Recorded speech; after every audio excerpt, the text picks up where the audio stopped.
on Facebook. So it's time to start, perhaps, Julia. Okay, let's go. Yeah, let's go. Perfect. Thank you. Mm-hmm. Good morning, good afternoon, and good evening. We welcome you to the last and final session of the role of entrepreneurship in post-COVID-19 resurgence, which is entitled Inclusive Entrepreneurship and MSME Resurgence. This is a webinar series that is co-hosted by UNCTAD and UNITAR together. And with that, I would like to introduce Ms. Tatiana Krylova, the head of the enterprise branch at UNCTAD. Ms. Krylova, the floor is yours. Thank you. Thank you. Dear Mr. Mejia, distinguished panelists, ladies and gentlemen, good afternoon and good morning, and warm welcome to our fourth webinar of the series of webinars on the role of entrepreneurship in post-COVID-19 resurgence. The webinars are organized by UNCTAD jointly with UNITAR, and they are part of the project which is titled the Global Initiative Towards Post-COVID-19 Resurgence of the MSME Sector. The shorter name is the MSME Search Project of the framework of United Nations for the immediate socio-economic response to COVID-19.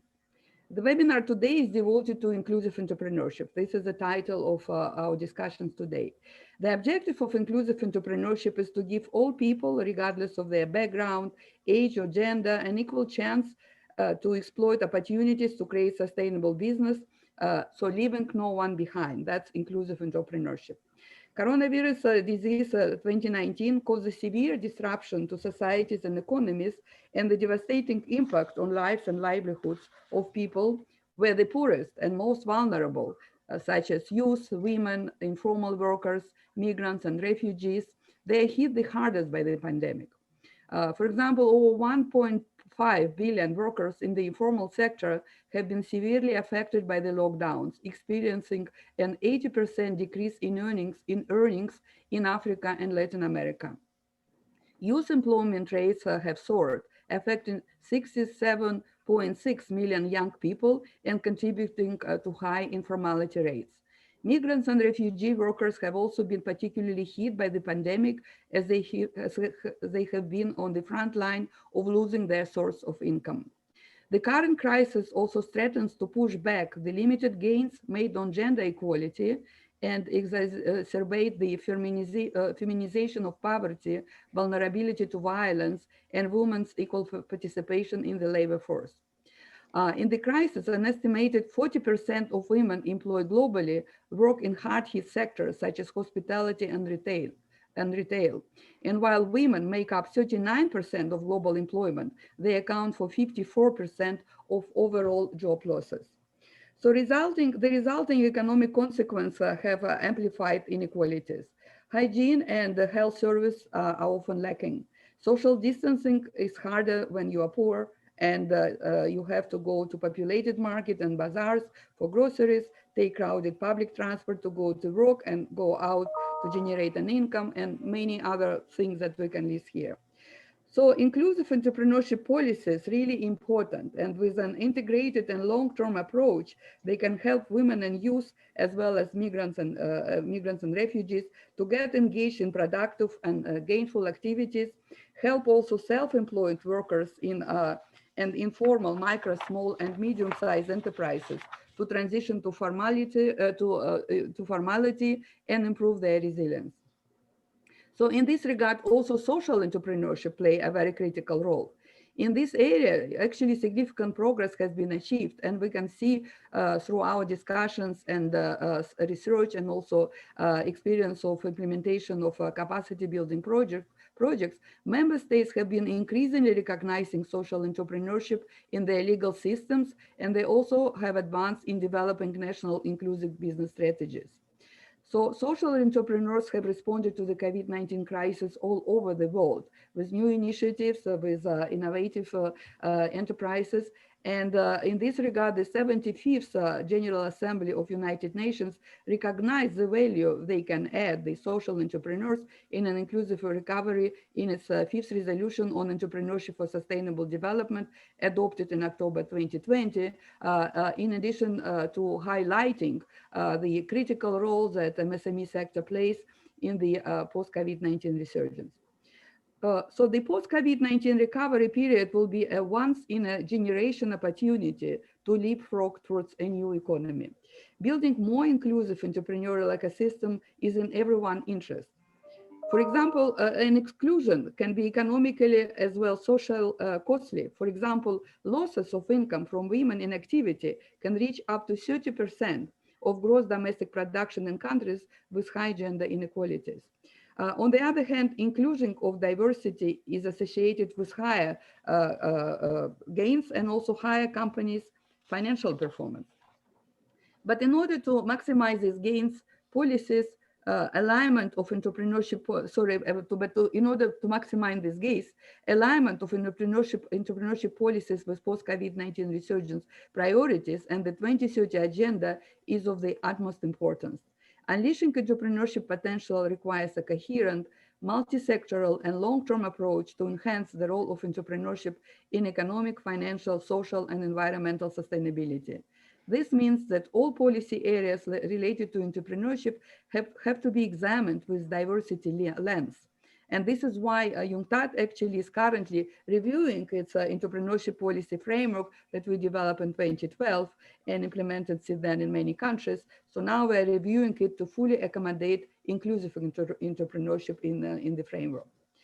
Entrepreneurship strategy should leverage emerging business models that are inclusive and incentivize social innovation, but also climate resilient,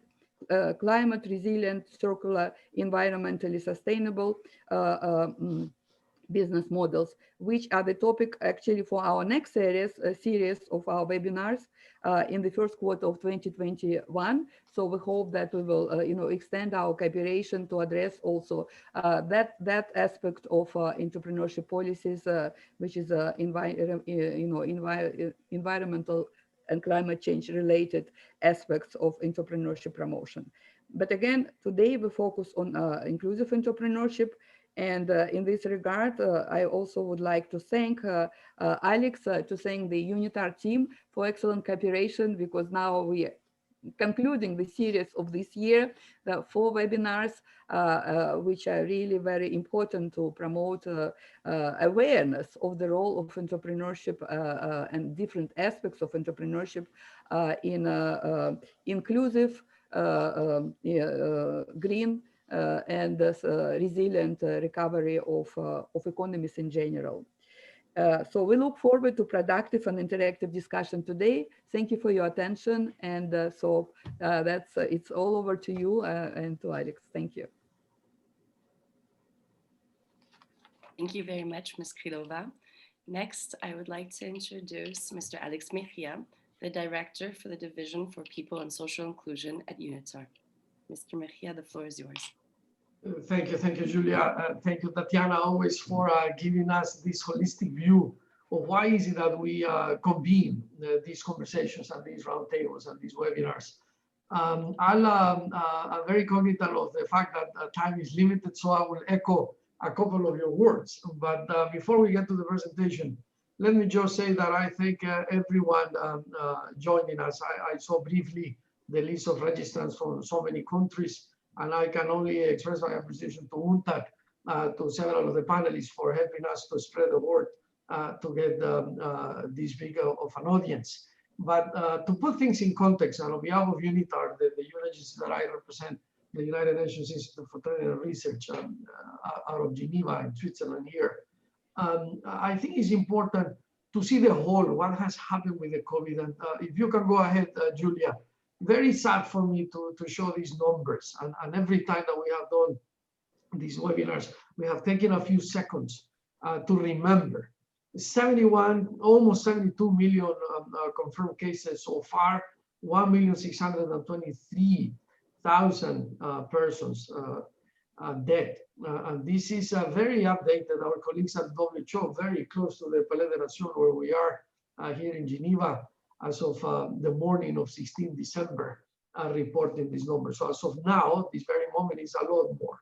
And it's 1,623,000 deaths. Is also 1,623,000 families and communities suffering through these things. So in the middle of all of that, The good news is that the vaccines are being authorized, and the implementation of vaccination campaigns is on their way in several countries, not here, but it will happen soon, God willing, early in 2021. And we will expect recovery to start in a few months. And as Tatiana said, MSMEs will be at the center of that recovery, and we have to recognize its potential. So if you go to the next one, next slide, Julia, let me read something so it's easier for the people also connected and with difficulties perhaps following the audio. If you establish a linkage between COVID-19 and entrepreneurship, it's important to remember that even though this outbreak, this coronavirus outbreak has caused a global health emergency and a global economic slowdown, SMEs are at the center of the recovery, as I say. Trade, investment, growth, and employment are all affected, and the crisis will have an impact on the achievement of the UN Sustainable Development Goals. I echo Tatiana in her words. We have to focus on the solution. Our Secretary General, Mr. Antonio Guterres, has been preaching all over the place with heads of states and government and with everyone that is willing to hear that whenever we are putting this coronavirus pandemic behind, we have to build back better. And I wanted to make a point of repeating that in our webinars, because it's important to think of that whatever the new normal will be, hopefully soon by the summer of next year, at least in the global north, we don't repeat the mistakes of the past. And one of the mistakes have been, as we all know, that organizations, government, societies have not necessarily been inclusive. So Tatiana was correct in telling us, for instance, the importance of recognizing, just to talk about one group that has been discriminated, women, how much women can contribute to society, and how through these vehicles, small, medium, and enterprises, micro at the center of the all, because micro enterprises are the vast majority. So even though, as I'm reading, this crisis have had an impact globally, the biggest impact that we see from the United Nations is the impact of the United Nations Sustainable Development Goals, the global fight against poverty. And we have done so much in 16, 17, 18, and 19, and the year 2020 has seen how the global fight against poverty has decelerated at least. Now, every business that has been forced to close leads to multiple stories of unemployment, economic and social dislocation, as well as staggering uncertainty.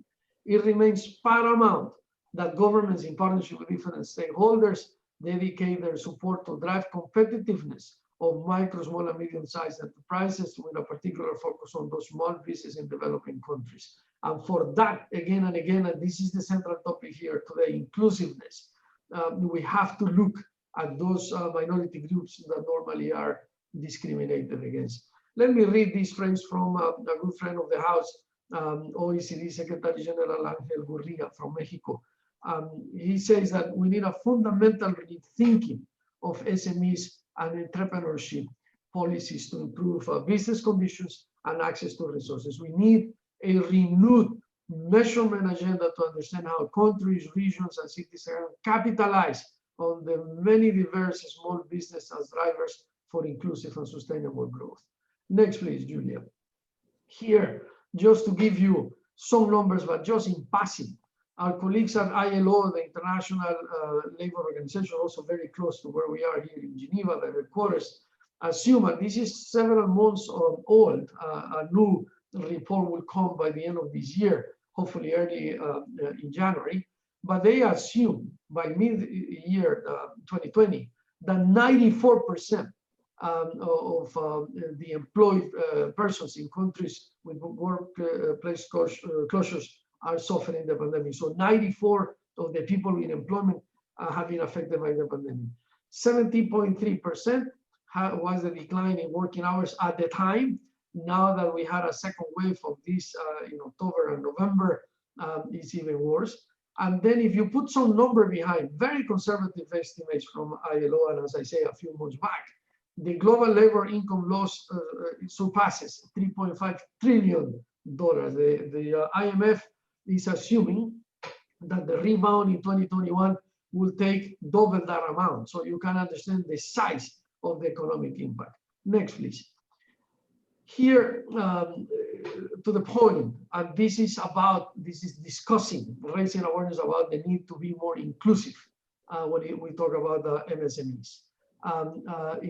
There should be a recovery phase, as Tatiana alluded, that is indeed a little more virtuous than before, that we will build back better, as I was saying in the words of our Secretary General.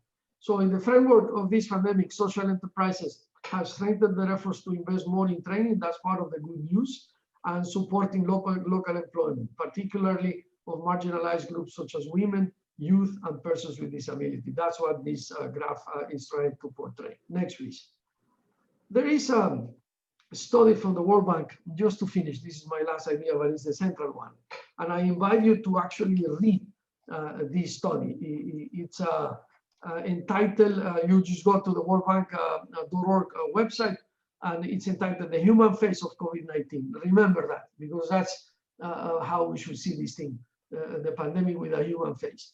The title is The Human Face of COVID-19, 6 Things to Consider for an Inclusive Recovery. The authors are Maitri Bordia Das, Sabina Ana Espinosa, Eve Jorge Islas, Naray Shoy, and Sonia Sultan. And just to give them proper credit, I have mentioned their name. This is public information. And again, you can read this very excellent report on the World Bank website.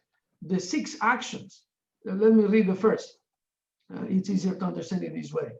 The 6 actions for inclusive recovery should begin with understanding long-standing systemic inequalities and knowing who is being excluded, how and why. If we begin by increasing our understanding, I assure you that whatever will happen in public policy, in intervention programs that governments, civil society, private sector, and the like will create and implement to build back better, we will be in a virtuous circle, as I said. The second step that they have postulated is that we need to be mindful of new forms of exclusion that pose threats to progress. Number 3, that we need robust investments in data and analysis. This is at the center of it all. And there you see the need to actually improve the statistical capabilities that we have so far. Number 4, we need to ensure that people have the tools to drive their own solutions.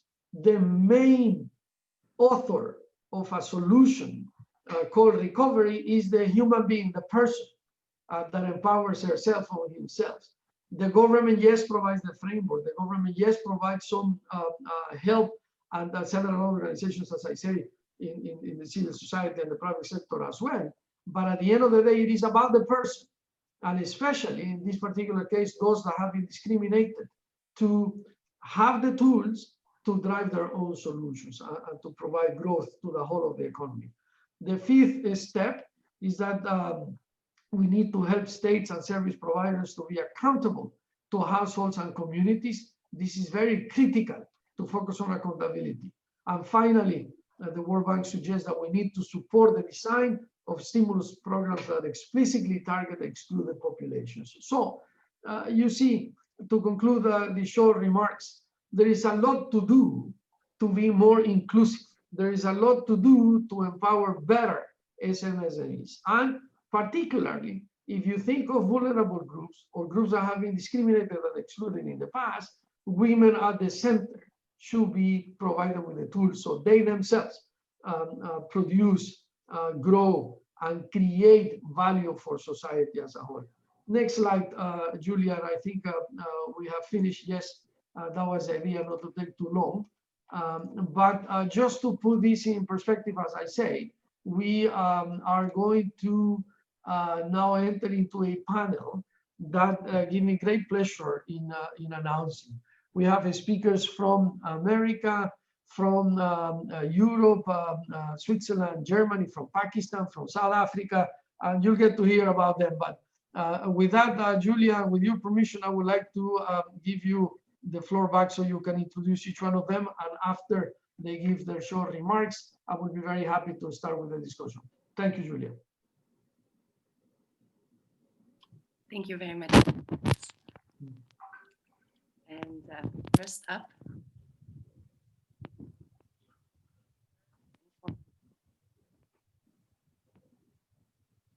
You are muted, Julia, I think.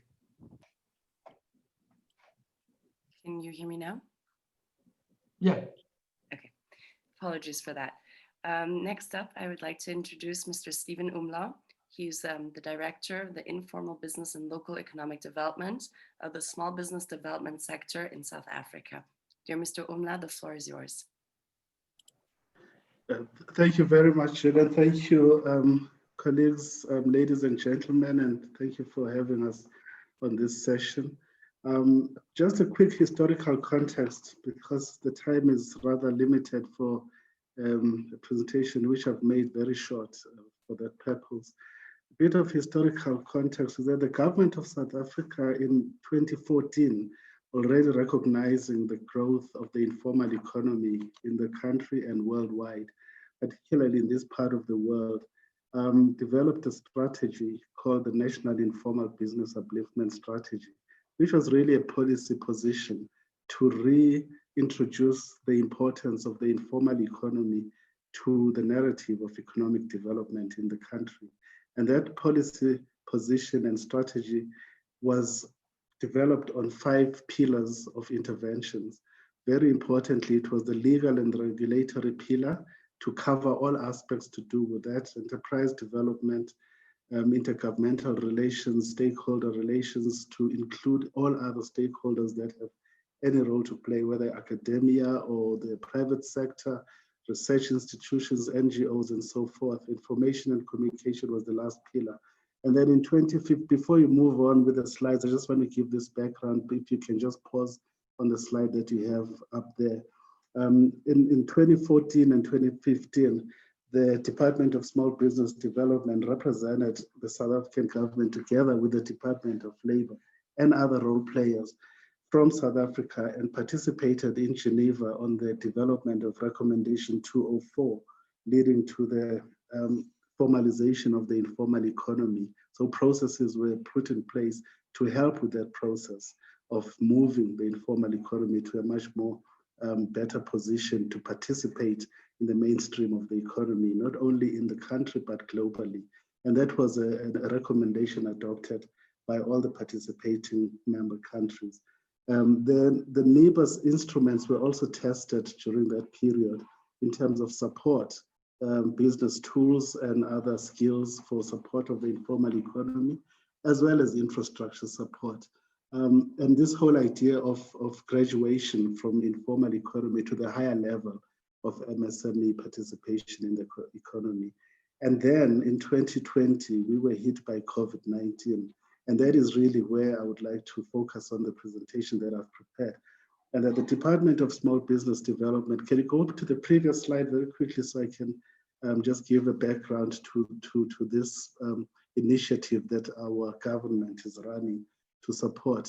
We have 2 agencies, the Small Enterprise Development Agency and the Small Enterprise Finance Agency, which provide inter alia financial and non-financial support to small businesses throughout the country. But the focus then became township and rural-based enterprises. And that program was developed called the TRAP, Township and Rural Entrepreneurship Program, which is a vehicle that is currently being used to address those particular vulnerable sectors of the entrepreneurship chain.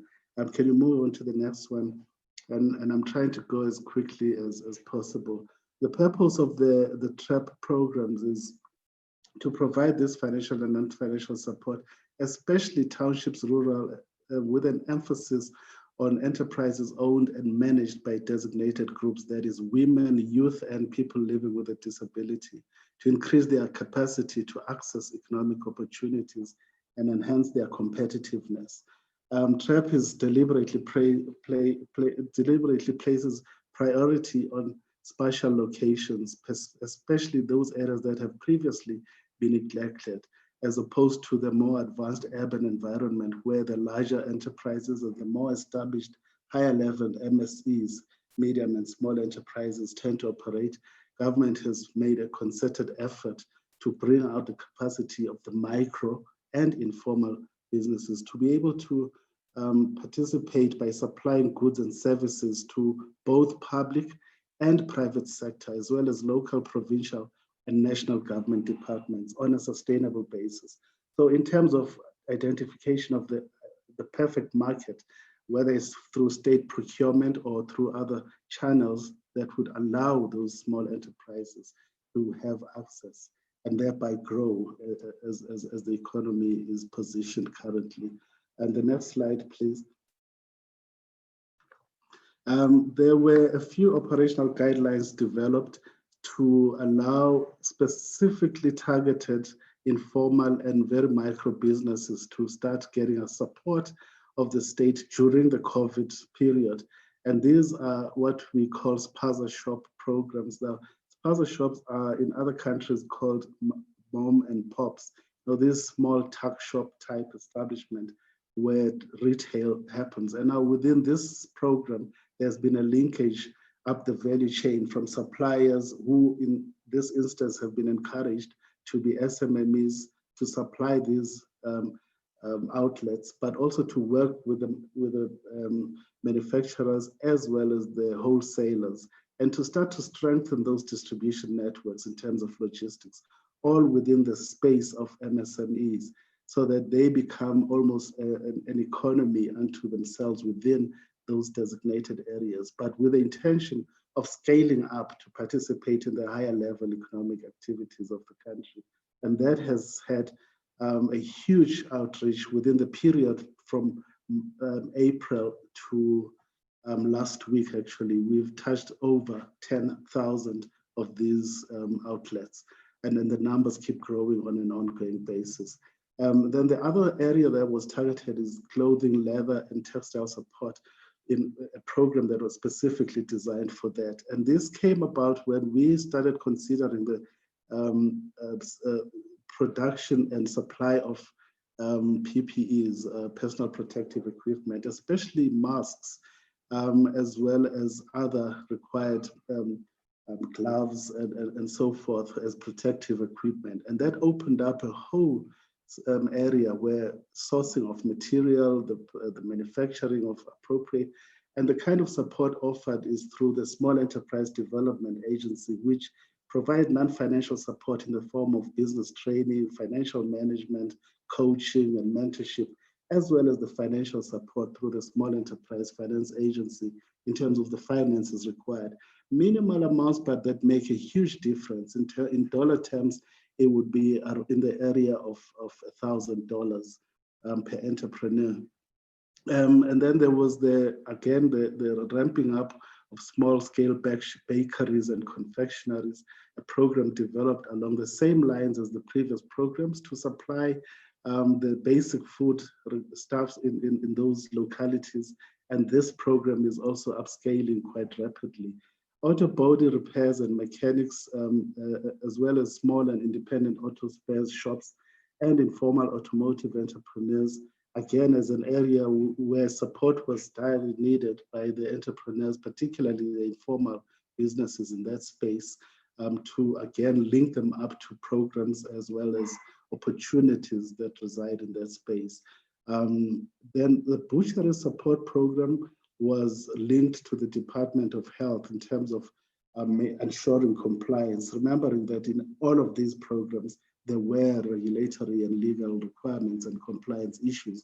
These were included in these programs. Even small-scale butcheries were subjected to that kind of scrutiny and subjected to strict and stringent regulations, but ensuring that they have access to the kind of support that would enable them to be suppliers and participants within those value chains. Fruit and vegetable vendors, same happened, and in this instance, most of these were at a very informal level, street traders and other related vendors working with local organizations, NGOs, and community-based organizations and associations that have memberships in these areas. We were able to drive very rapidly access, because at that point when there was a total shutdown of the economy, most of these income generating activities came to a standstill. And then slowly we were able to open them up in a particular way. Included herein were educational programs on prevention and safety in terms of the COVID regulations that were put in place. working very closely with the World Health Organization and getting that advice through our Department of Health. Informal and micro restaurants, chisanyama is a word similar to a barbecue. And these are like street or open air restaurants and places where food is prepared and sold on a daily basis. Those also suffered tremendously during the harder lockdown months, but slowly opened up, and the same programs were used to support them, including the educational components and the health components. And then personal care support scheme was developed mainly for the hairdressers and the beauty the businesses that were operational at the lower level. Again, the situation that was brought about by COVID was used as an opportunity, quite frankly, to ramp up some of these programs that had been developed as early as 2014, but with the processes linked then to the formalization programs as outlined in R204, we were able to use the situation that COVID presented to gain or to put more emphasis on the support that was direly required. Fortunately, the need was very glaring, and we were lucky to be guided by the National Informal Business Upliftment Strategy that had been developed prior to the time of COVID. So as some of our key leading politicians were saying, let us not waste a sad opportunity to create good. So that spirit permeated throughout the support. Qualifying SMEs are funded through a blended finance model, which is a combination of debt funding at pricing that is SME or MSME risk profile dependent, using the Small Enterprise Finance Agency's risk rating and pricing model, and a conditional grant from the Department of Small Business Development tied to specific developmental impact outcomes, and also linked to this whole drive of mainstreaming into the broader economy. And qualified entrepreneurs have access to these programs through our own officials who are deployed in 44 districts throughout the country. And there's also 8 metros in which they are deployed through a program of government that was introduced late in 2019 called the District Development Model, in which deployment becomes the key approach of government, where every single senior government official has been assigned to a district in which they have to physically go and interact with communities, with associations, with other stakeholders using government platforms such as the CEDA and CIFA networks, as well as local economic development offices that are spread in the regions, in the districts and in local municipalities. And then also we used online platforms, pardon me, and we do have these current websites that are becoming the main information repository for all programs to do with MSME development in the country. Again, it is one comprehensive database now that we're developing, similar to what the Brazilians have currently, in which through a singular portal, they are able to link up with national, provincial, districts, and right down to the lowest level of the economic frontier at local level. And there are guidelines that guide all these programs, which are now accessible through these channels, especially that of physical interaction within communities where targeted enterprises, especially those at an informal and micro level, are engaged on a person-to-person basis, and assistance is rendered in accessing these currently developed programs. And that is really as far as I thought I could squeeze in the time allocated, because there is a lot more which I'll be very, very pleased to share and discuss further with this platform. Thank you very much for the opportunity. I will pause at this point. Thank you. Umla, very valuable information, especially in regards to what South Africa is doing. And next we have Ms. Hannah Shahatikwa, excuse me if I mispronounced your name. She is working for the youth entrepreneurship. She's a specialist in the Generation Unlimited at UNICEF. She's based in the US. I welcome you to the floor. Hi, everyone. Thank you very much, and greetings from snowy New York today. Today I'm going to be talking about what Generation Unlimited is working on when it comes to boosting entrepreneurial skills and opportunities for young people, primarily focusing on the elements of inclusive entrepreneurship and what is the type of work that we're envisioning and we're rolling out at the country level in ensuring sustainable, skilled, and inclusive entrepreneurship for young people. If you could move to the next slide. I just wanted to quickly let you know what Generation Unlimited is in case all of you haven't had the chance to hear about it. So Generation Unlimited was launched in September 2018 from the executive director of UNICEF as a global multi-sector partnership that focuses on young people aged 10 to 24. The idea behind the multi-sector partnership is bringing together traditional and non-traditional partners from the private sector, government, civil society, young people, and international NGOs to become part of this partnership that focuses on making young people become productive and engaged members of society. Generation Unlimited has four strategic priority areas, which are education, entrepreneurship, quality work opportunities, and empowerment of young people and turning young people into agents of social change. Of course, these strategic priorities are much broader and encompass a lot more into them, but in a nutshell, these would be the four key priority areas. However, as we heard also from the previous speakers, and as as the topic of this whole conversation is COVID-19 has disrupted everyone in multiple ways, including international NGOs and including the type of strategic priority areas that organizations such as Generation Unlimited also have.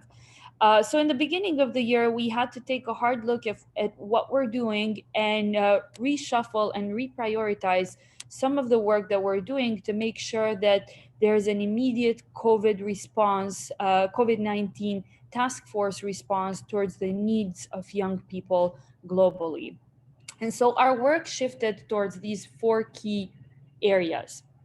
One being the connectivity. Essentially, we've noticed that with every school shutting down, digital connectivity for young people has become one of the key priority areas where we need partners rallied around ensuring that young people have at least decent access to the internet to continue education, skill building, and connection to other young people.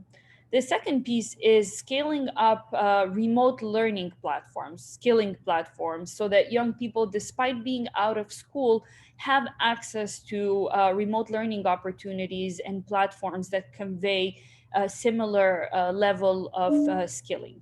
The third one is boosting entrepreneurship skills and opportunities, and this is where I'll be focusing the next few slides on, which is how do we make sure that there's a comprehensive and holistic model of ensuring entrepreneurship skills, culture, and mindset for young people at a skilled, radical skilled level, and ensuring that there's an ecosystem for entrepreneurial opportunities for young people.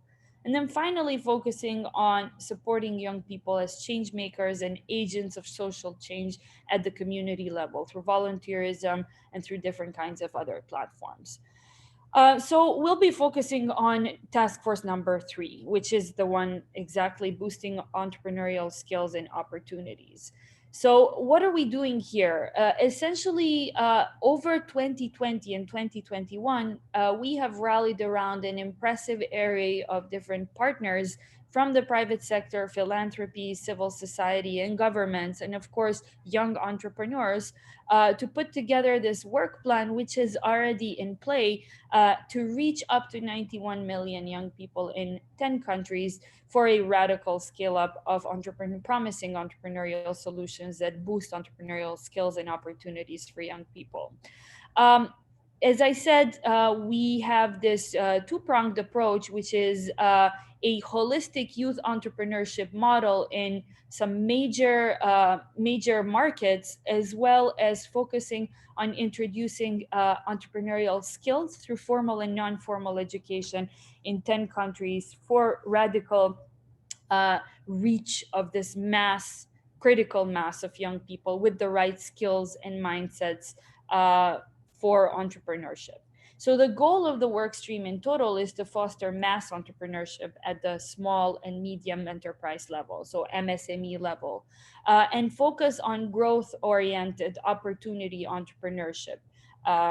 So in order to do this, we've looked at the whole model through a three prisms approach, which is the seed, soil, and climate. The seed, of course, being the critical mass of young people with the right skills, with the right culture and mindset to venture into entrepreneurship. Soil being the right legal, digital, and physical infrastructures and systems that offer the capabilities to young people to enter the entrepreneurship space. And then finally, the climate, the social structure, the availability of role models, and of course, the ease of doing business in a particular context, in a particular setting. And just to reiterate again, we're only looking at youth entrepreneurship. Of course, that's not a completely separate component to overall entrepreneurship. They really work in tandem. But I would like to say that given the research and a lot of the knowledge generated in this space, youth entrepreneurship has particular needs and specific types of elements that one needs to focus on, rather than looking at entrepreneurship as a one monolithic need for that entrepreneurs have. So if we could move to the next slide.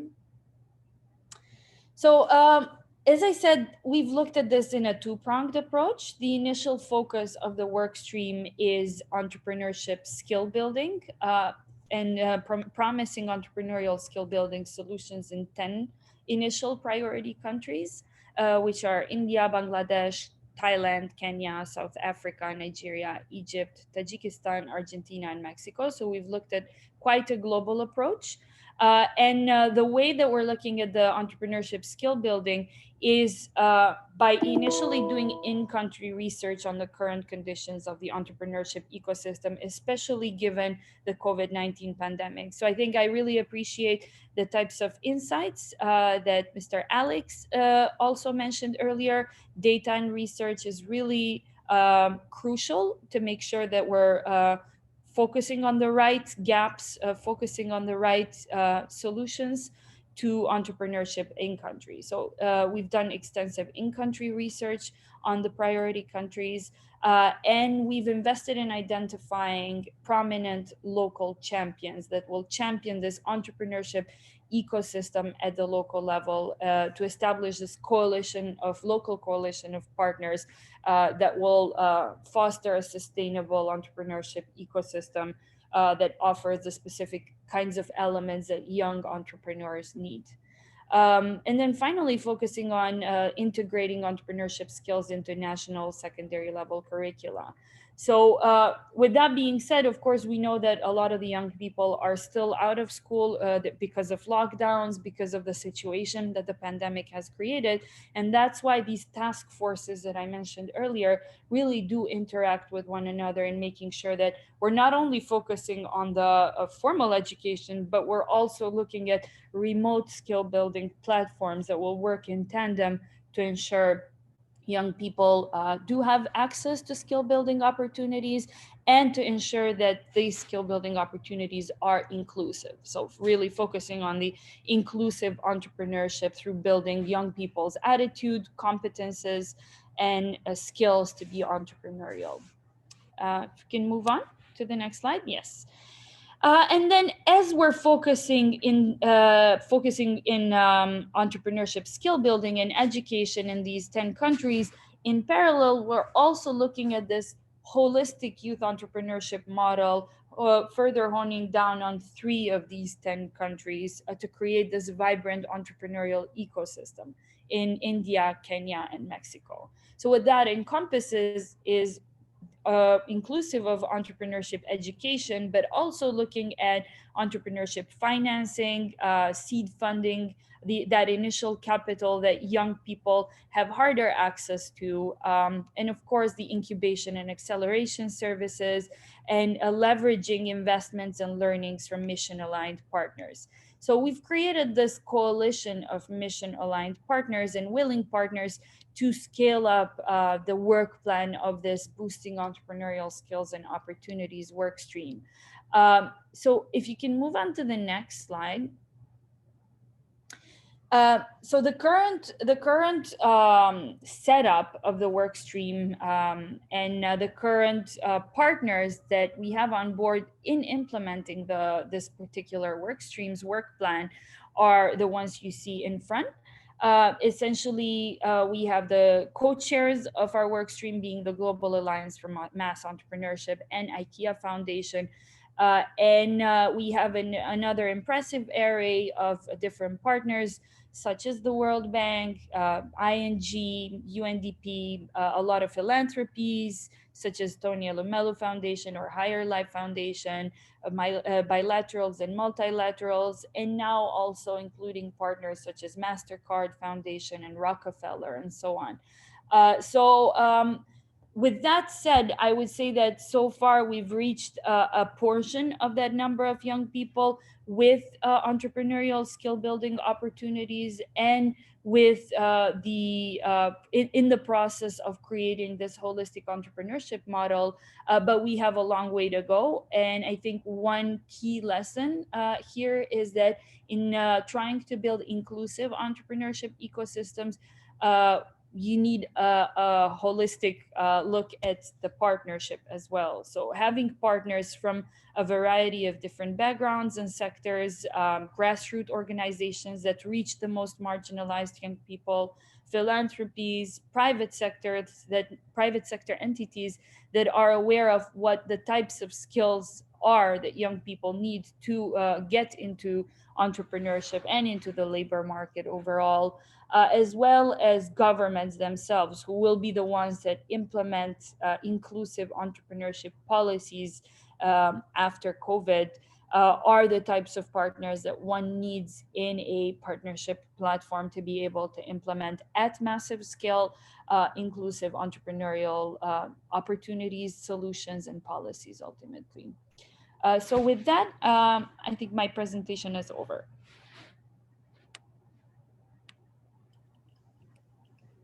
Thank you so very much for the very insightful information, and also to know more about what UNICEF is doing to empower youth and youth entrepreneurship.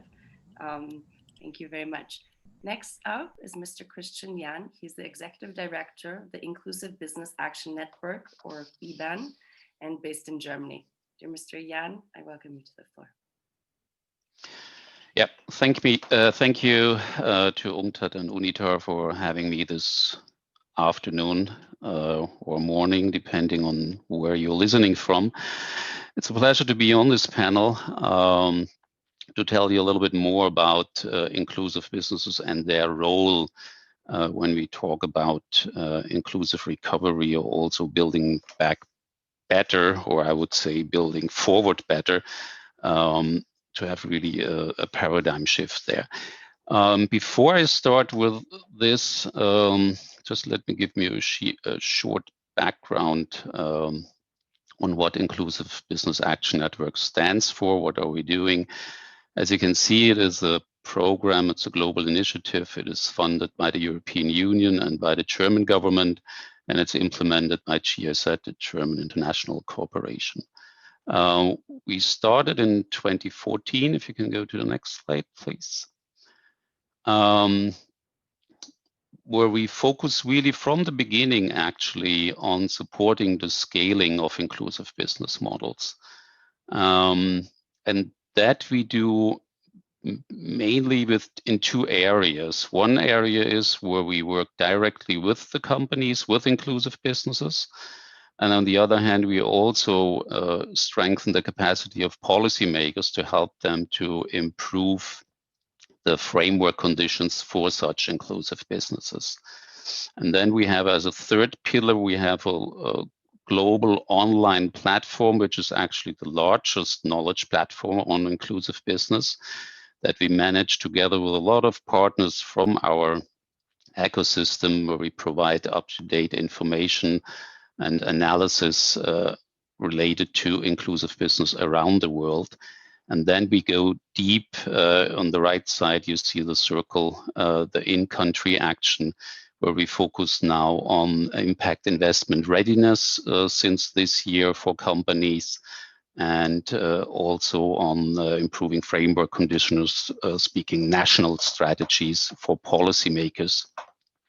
In terms of geography, we are active, have since this year focus in sub-Saharan Africa, in Nigeria and Zambia. And then we continue our work in Southeast Asia with the ASEAN organization, and there also with Cambodia as one of the countries we worked previously with. Then next slide, or before we show the next slide, maybe can I just go back, please?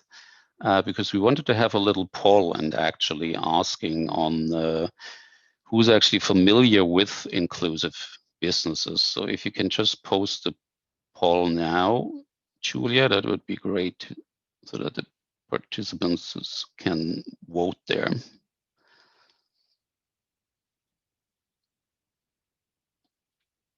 I don't see any poll. Is that normal, or? It is showing. I actually look, it says, are you familiar with the concept of inclusive business? Yes, no, not sure. So the participants see it, the speakers don't. Yeah. Okay. Okay, if you can just tell me then when the, so to say, some majority has voted for, it would be interesting to see really if you think that you're familiar with the concept of inclusive business or not. Yeah, Julia will check the numbers and then she will tell you. Perhaps you want to go forward until she tells you. It takes a little while. Okay, then let's go ahead. Thanks. If you would like, I can give you the results. Yeah. We have the majority is yes at 44%, and then no is at 31%, and not sure at 25%. Okay, pretty good.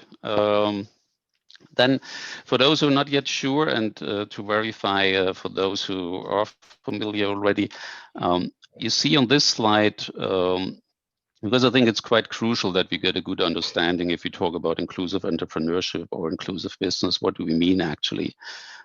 So on the left side, you see actually the definition of inclusive business by the G20 that was agreed upon in 2015 in the inclusive G20 inclusive business framework. And there we define really inclusive businesses that provide goods, services, and livelihoods. And that is important on a commercially viable basis, either at scale or scalable. And the next part is as well important to people living at the base of the pyramid, meaning those who live on less than $8 a day, and making them also part of the value chain of companies. And that could be then as suppliers, distributors, retailers, or customers.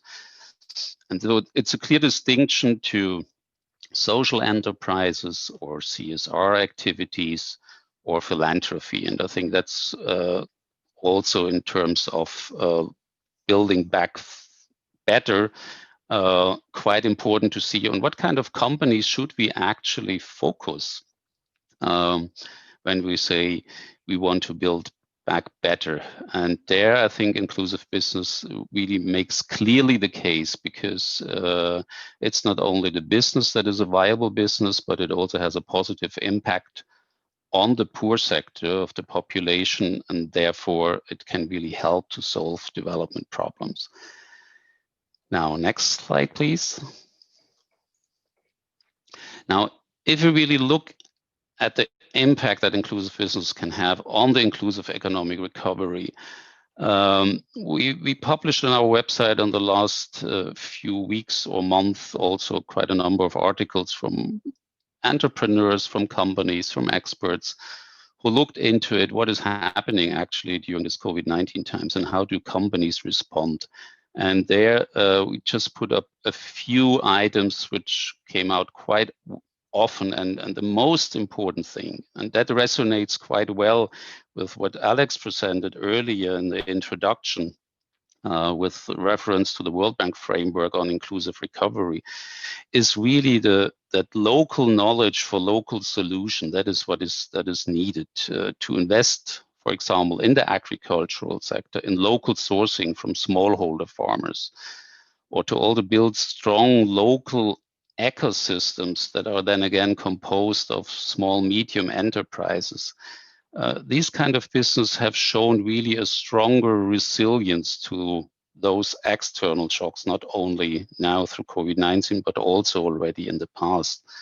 And those companies who are aligned to ESG standards, and thus often also have therefore do outperform companies without such standards, are of course then also again more attractive to receive also other innovative funding and financing.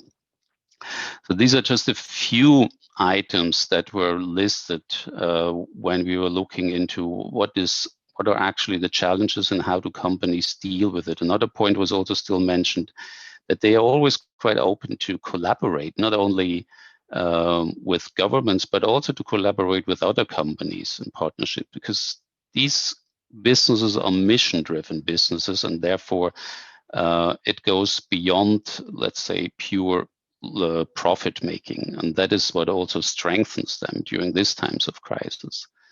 And then if you look at on the consumer side, actually, or also on the BOP side, those low-income population, actually, there they also benefit quite a lot from those inclusive businesses if they operate as a supplier, as a distributor or a retailer, because they can increase actually their livelihood through those businesses. Plus, they have access to services and goods what they normally do not have.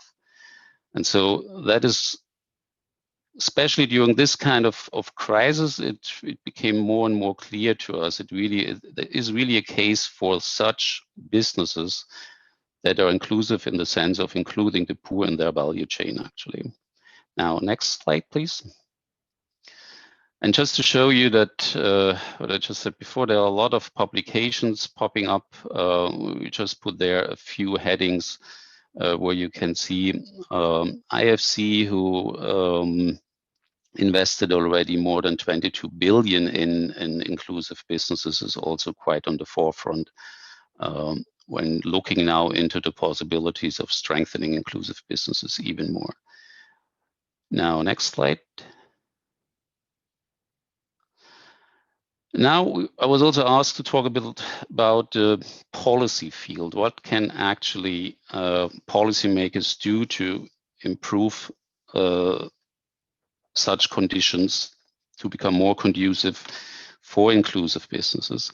There I'm happy to share with you our experience based on the last 2.5 years, where we worked in ASEAN and Southeast Asia with the 10 member countries there. And it was amazing to see how fast they picked up actually the advantages inclusive businesses can have, and how they included it really quite fast in different ways, of course, in their national development strategy or sector strategies.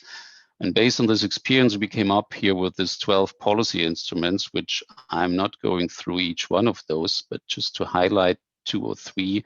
What we noticed at the beginning, what is crucial is really to identify the inclusive business champions in the government, but also in the private sector. I mean, that is crucial to the work that follows later on.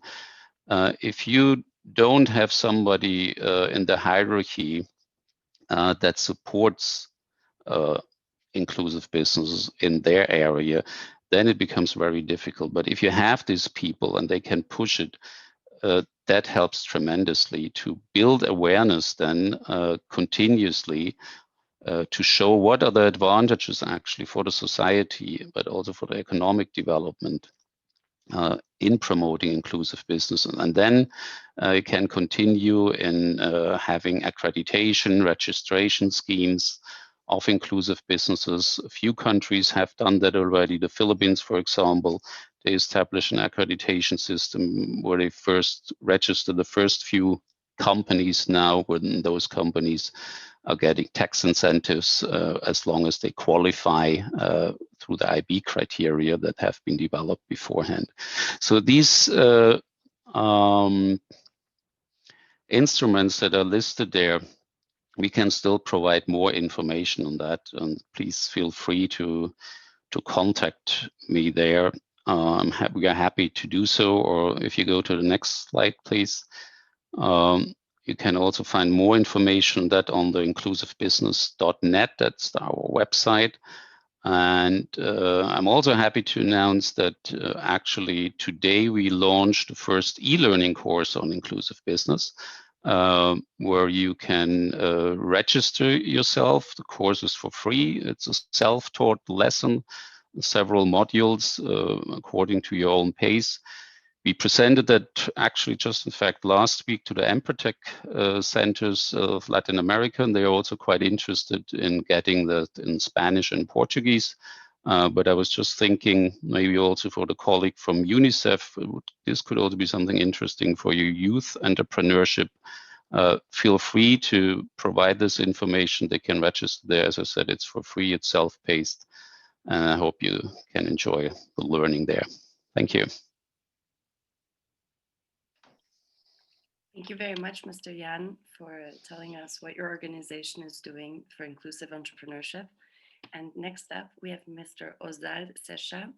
He is the Ye Country Ambassador for Pakistan. He's at the International Trade Center, and he's also founder and CEO of Nuts. The floor is yours.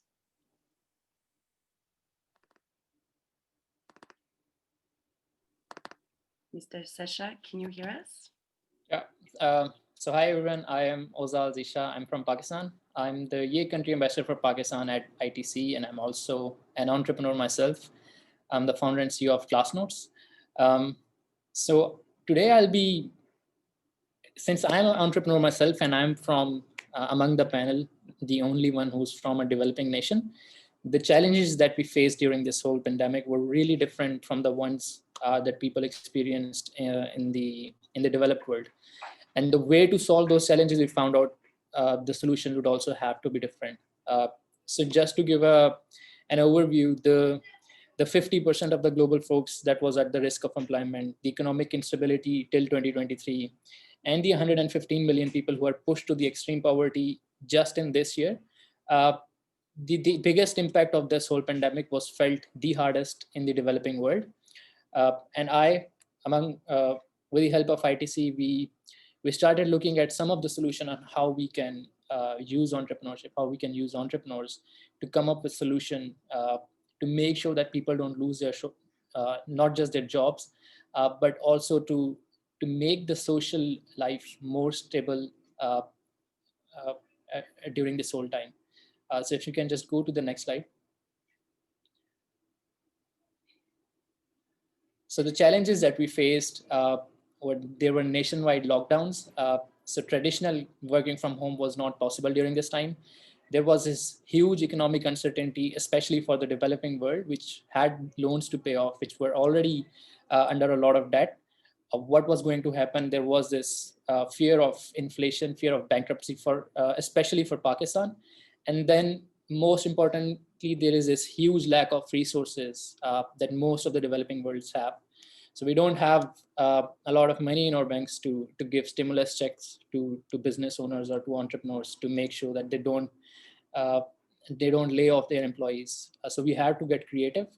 And if you can just go to the next slide, the solution that was most appropriate to all these developing nations and which actually worked was using this concept called frugal innovation or extreme affordability, which basically was started by this Indian guy, Manu Prakash, about 5 or 6 years ago.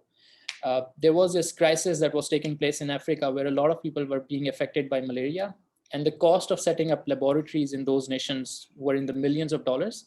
But they came up with this innovative solution where they can create a microscope with just $1 and then create this pay-per-feed system, which can replace the centrifuges, which usually cost hundreds of thousands of dollars, to create laboratories that can be used on ground, that can be delivered immediately, and that will cost a lot less money.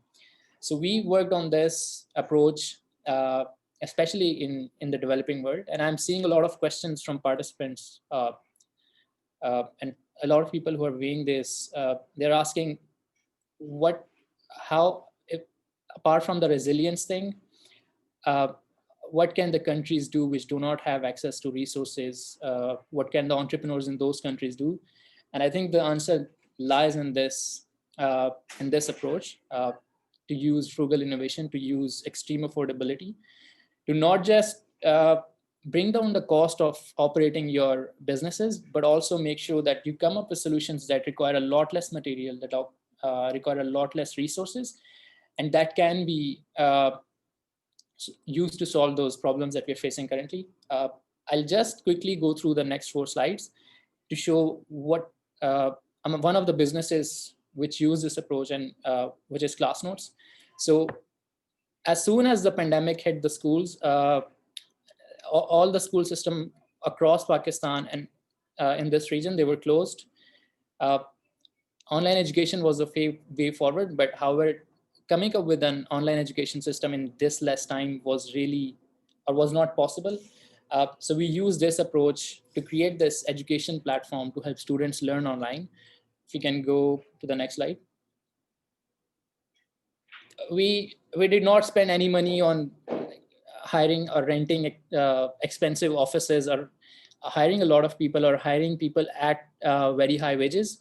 What we did was we stopped spending money on anything that was not helping solve the problem. So we started sleeping in the office. We started renting at places which were really shady. Instead of letting people go, instead of furloughing people or laying off people, we just cut everything that was everything else that can be counted in expenses. So I'm very happy to say that most of the businesses that were using this approach, they did not lay off any of their employees, since employees at the end of the day, or the team members at the end of the day, are the most important resources for startups and for entrepreneurs. But there are a lot of other resources that a startup is usually using that can be let go of if you use extreme affordability. If you can go to the next slide, so this graph shows you the impact that you can create with a lot less resources, but with an approach that forces you to think in a very frugal way. So the usage of that website went from 100,000 students to more than 500,000 students who were using that.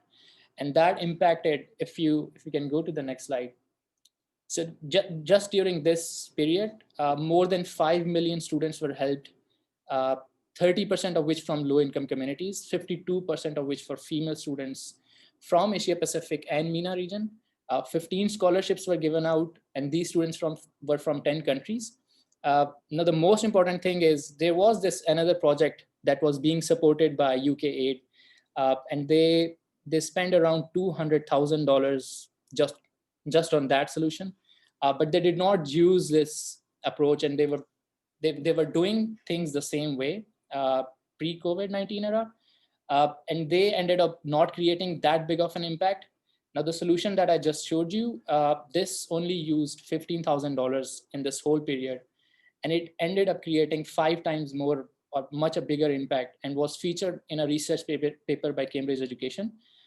So we identified this approach along with ITC, and if you can go to the next slide, the lessons learned were instead of going to the offices, work from home is the future. You have to accept the new reality. That also helps you not lay off your employees, especially those who cannot come to the office. You should be very comfortable in letting them work from home. Adoption of frugal innovation is very important for entrepreneurs who are in these countries which do not have these huge resources, or the governments of who cannot pay you stimulus checks. Just cut down your cost, focus on what's really important, and that is your team at the end of the day. empowering the youth, and I'll talk on this more in the next slide, is extremely important. But if you look at the overall impact that was created by COVID-19, the panic really was because of the people who were affected and had to go to the hospitals or were really very dangerous healthy states. And they were usually the elderly. So in Pakistan, what we did was we started focusing on where the cluster of these elderly population were. And we started imposing small lockdowns or smart lockdowns instead of just locking down the whole cities. And this really helped us. So the youth is not that affected by COVID-19. People who are under the age of 25, they have really low mortality rate. But if you can just protect the clusters of where elderly people are and lock down those areas, and then people who are under the age of 25, empower them to create new opportunities, that is another strategy that we found out was really effective. So if you can go to the next slide. And this is the lessons and what needs to be done in the future. The first thing is, instead of focusing on startups or instead of focusing on entrepreneurs to create innovative solutions or just solutions that are glamorous, I think what needs to be done is entrepreneurs and startups should be incentivized to hire more people, to create job creation, to work, to come up with solutions that can directly add more people to the economy, and then accelerate those or incubate those solutions that are working on this criteria, that do fulfill this criteria. One very unfortunate thing that we've been experiencing in this region is, although there are a lot of programs by UNICEF, by United Nations, by UNDP, they do not really, people who are working on these solutions are not really exposed to these programs. They do not know that these exist. So UN and all these organizations need to do a better job at advertising them. And this is one area where ITC is also working on. The program that we have created for the developing world, which is directly putting money into all these startups, is high growth chapters. One of the biggest problems that we face is we do not really know how to reach that end entrepreneur who is actually creating an impact. So we need to come up with a better strategy or better way to advertise this to the person who will eventually create that impact that is needed. And once you do identify those, we need to empower those high performing entrepreneurs whose solutions are really effective. The approach is really suitable, especially in this COVID era. We need to empower those and stop putting in money or stop funneling in money in the solutions that have taken hundreds of thousands of dollars or millions of dollars and are not creating that big of an impact. And finally, focus on the future. So when it comes to the developing world, or when it comes to the developing nation, one of the very unfortunate things is we keep looking back on how things were before this COVID-19. We always keep comparing to how we used to go to the offices. I think if we keep looking backwards, that will not really help us, especially till the since the COVID vaccination deadlines, delivery deadlines are really delayed over here. Till September 2021, there is no use of looking backwards. We should keep focusing forward on how the new office and how the new entrepreneurship life will be, how the new solutions should be, and start creating those. So I just try to put all my thoughts into these 7 minutes. I hope this was useful for people who were listening, especially to entrepreneurs who want to create new solutions. My advice to all those people would be to force yourself to adopt frugal innovation, to not always believe that putting in money to your businesses will help you create better results, but to try to come up with really innovative ways which do not require money or that high resources, but then end up creating a lot of impact. And this has been done. If you start reading the approaches that use the frugal innovation model, We'll learn a lot of problems that were solved in very, very economical ways. And if you can do that, I hope UN and organizations that are putting money into these solutions will eventually notice you, and then they'll help you scale to much more bigger areas. So that's it from my side. I would really like to answer some of the questions which are from entrepreneurs and from the developing world to help those guys out. Thank you so much. Thank you so very much, Mr. Sesha.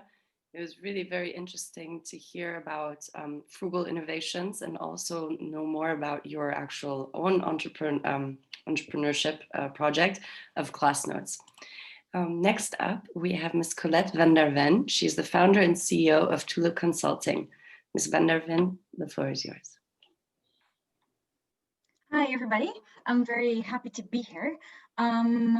We're going to talk a little bit about something slightly different than what other panelists have focused on. So my presentation focuses on global value chains, SMEs in global value chains, entrepreneurs in global value chains, and the impacts of COVID-19, and some of the ways in which trade law and trade policy can be used to address this. Next slide, please. So as you all know, as we've heard as well today, COVID-19 has massively impacted so much in this world, and not in the least global supply chains. The more interconnected this world, the more the effect has been felt across the globe, right? And there can be a lockdown in the Netherlands, which can be felt by suppliers in Bangladesh as a result of this very interconnected world in which we live. So COVID-19 has really had, or has really reverberated across the globe. The ITC has done a study in 2020 where it looked at some of the key supply chains affected, and it highlighted specifically reduced exports of skins and leather, footwear, vehicle, clothing, etc., by at least 20%. What also comes out of some of the research that's been done as after the pandemic is that the value chains that are most affected are the ones that have a high degree of dependency on imported inputs, and also those that have a high degree of export market dependence. So, kind of logically, if you are sourcing 80% of your products, or if you're exporting that into one market, if that market locks up, or if consumers' demand goes down, your impact is going to be a lot higher than if you have diversified export destinations, right? So the impact for SMEs is felt mostly, well, in two different levels. One, because of reduced sales. So there's reduced demand. Consumers want different things when they are not living their lives as they usually are. And also with respect to a difficulty in accessing inputs due to, some pricing issues, but also just a general disruption of traffic. So the ITC survey that I mentioned finds that the pandemic has strongly affected about 2/3 of MSMEs compared to 40% of large companies. So it's really MSMEs that are the bulk of trade, but they are also affected the most. So next slide, please. So how exactly and which different elements do SMEs come in global supply chains? I wanted to just make this visual because I think typically when we talk about trade and SMEs, we tend to think about SMEs that are direct exporters. But really a lot of SMEs are also involved in trade because they may be supplying an input into a larger business, and that larger business then conducts the export process, right? So the SMEs role in trade can really happen in two different levels. And it also means that the impact of demand and supply can impact SMEs in different ways, indirectly as well as directly. So you see on the slide, there's country A, there's country B. If country B, there's a contract, say, between the large business and a retailer. Now, if consumer demand goes down, that will impact the retailer's demand for certain types of products or services, and that will impact, in this case, say, the large business that will subsequently, if they're supplying from small businesses, have an impact on the small business, right? But it will also impact SMEs that may be working directly with the retailer or the factory. They can be supplying different things that are sourced from elsewhere. They can be providing services, packaging, warehousing, advertisements, etc., services that may be less needed with all the changes brought on by the pandemic. So I just kind of wanted to give a bit of a visual on where SMEs come in global supply chains. Next slide, please. So just briefly, there are three different ways in which SMEs seem to have reacted, if we summarize it, to some of these disruptions in the global supply chains. And by and large, like the 60% box you see here is SMEs have adopted resilience strategies. So scaling down, sourcing new suppliers, teleworking, going online, or what we just heard as well, sleeping in offices and reducing costs and things like that, right? So how can you cope given the new circumstances? How do you adapt and stay in business?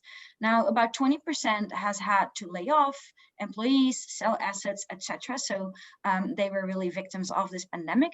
But then very interestingly, another 20% or so has adopted what they call an agility strategy, where they've really quickly adapted to creating new value out of the crisis, right? So if they were creating a product that may have been reduced in demand as a result of the pandemic, a lot of these businesses, by virtue of actually being small and thus being able to act more quickly, were able to also move into different types of industries. So you see this, I mean, it's one example is, the new products everybody wants in the COVID-19 pandemic, right? So we all want masks and hand sanitizer and testing and a whole lot of other things. So you see a number of SMEs that have rapidly shifted into either creating different products or providing a service that is needed in this new reality. Next slide, please. So there are a lot of different ways in which governments can respond to this situation, right? To kind of helping SMEs to continue to be viable in the pandemic and to ensure that there is enhanced resilience. There's one level which I didn't really put a slide on, but just to mention it for completion's sake. One is government strategic approaches to industrial development, right? And this goes into elements related to diversification of export markets, but also of products, right? Seeing that if you're too dependent on one product, perhaps diversifying into some other ones could help buffer the shock of pandemics as we're experiencing now, right? It's also related to creating more regional supply chains as opposed to being more internationally dependent, right? All of these actions from a government level reduce vulnerability and could bolster the resilience of the SME in the supply chain. Now, more specifically focused on SMEs directly, one level at which governments can use the existing frameworks to enhance SME resilience is really in giving and continuing to give the types of support on skills, knowledge, and network that SMEs typically require to be competitive in global value chains. The first category are skills. In order to trade, it requires having a lot of specific skills, such as how do you price your product? How do you have the right type of packaging? What do you do if you're selling online? How do you brand? How do you make sure that the taxes are reflected by the buyers? Things like that, right? These are very simple, but very important, because if you get pricing wrong, the consumer may not come back, right? They would buy a product for, say, 5, it comes back for 7, they will be very disappointed. So these types of skills, how that works, that is extremely important from a government perspective to keep giving support to small businesses. Then the second one is knowledge. Trade involves overcoming a lot of different hoops. You got to know what the tariff is. You got to know what kind of evidence and documents you got to show to get the right tariff. You got to know what the regulatory requirements are when you ship that product into another market. So that typically I do quite a bit of work with SMEs in this regard. I'm a director of a pro bono program in a law firm where we actually give this type of advice to a number of different businesses, mostly SMEs from developing countries. And the requests are often these types of things, right? How, the other day I had an SME from Indonesia, they were producing chocolate bars. They wanted to sell those chocolate bars into European supermarkets. How do you do that? What do you need to know? Step by step, right? And if you go and research this online, it gets extremely complex. So assistance in the knowledge area is really important, and continuing to give that assistance, especially now in the COVID-19 pandemic. And then there's the networking part. You would need a buyer, a supplier needs a buyer, right? How do you find that buyer? Some government programs and others have been effective in creating a network whereby it facilitates connecting the buyer with the supplier overseas, right? Because that's basically step number one once you go and engage in international value chains and trade across the borders. Next slide, please. So that's kind of from the direct support programs governments can continue to work on. And we've already heard a little bit about other ways in which governments can position themselves to do this, right? Especially in developing countries. Now, there's also another way, and this may be just a bit more removed from what a lot of you may be doing on a day-to-day basis, but I wanted to mention it nevertheless. So this involves basically utilizing trade agreements to enhance and maintain competitiveness of SMEs. And so there's a couple of hurdles that SMEs typically run into when they engage in trade. And well, the tariffs are one thing, but what seems to be a bigger hurdle relates to standards, trade facilitation and trade information. So the non-tariff barriers, if you will. Now the standards is going to be increasingly important also after this pandemic. Increasingly, there are a number of regulatory requirements, standards, mandatory, voluntary, etc., that businesses and government require for certain products. And this can be sustainability standards, it can be eco standards, it can be standards to ensure your product has been made without any ecological damage. It can be safety, health and safety standards for consumers. So typically these types of standards require audit certification, things which are often very expensive, and some of these standards are difficult for SMEs to comply with. So this is a very kind of often cited obstacle. So here, my suggestion would be that governments continue to provide the support for SMEs to help navigate some of these standards, but also that governments, especially developing country governments, actively engage in standard setting. As different standards are developed, it's important to have a voice from a least developed country, from developing countries, from the private sector as well, to see what is feasible and what is not, so that standards do not become a non-tariff barrier and impede any market opportunity. Trade facilitation, there's a lot written and it gets mentioned often. Trade facilitation is key. This concerns basically the border crossing process and ensuring that that goes smoothly, that if you get to the border, you don't need to go to 5 different agencies to deliver, 20 different forms, original copies of things in hard copy, etc., and you'll be stuck for 3 days, right? That doesn't really help in enhancing competitiveness. So trade facilitation are provisions that have been or that are included in regional trade agreements, but are also negotiated at the multilateral level at the WTO. And those types of provisions are really, SMEs are considered to be the main beneficiaries of those, because SMEs typically don't have the bandwidth to negotiate, to navigate, to pay, right?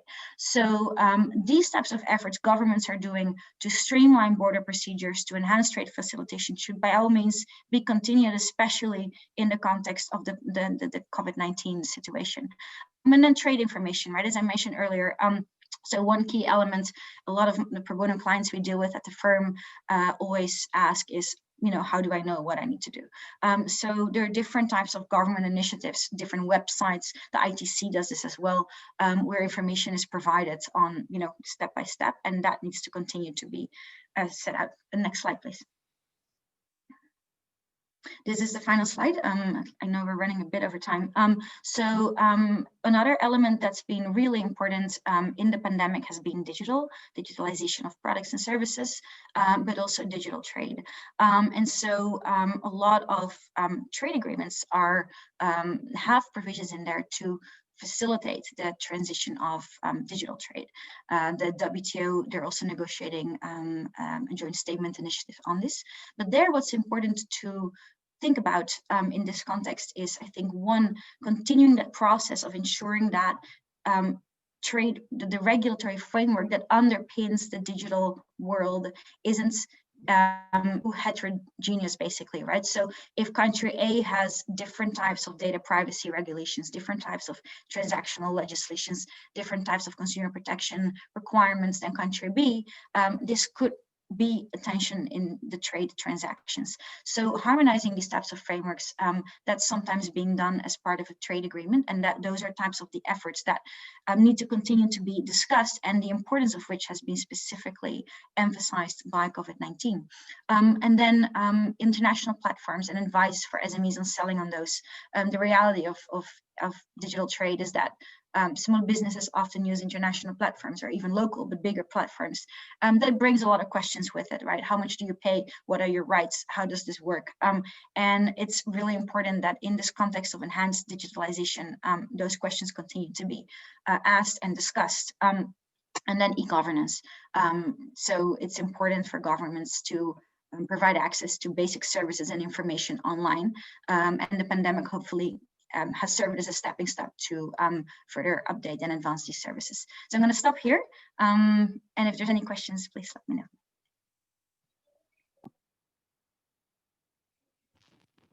Thank you so very much, Colette. And next up, we have Mr. Jacob Voss, panelist for the day, and he's the co-founder and CEO of AgriCycle Global based in the US.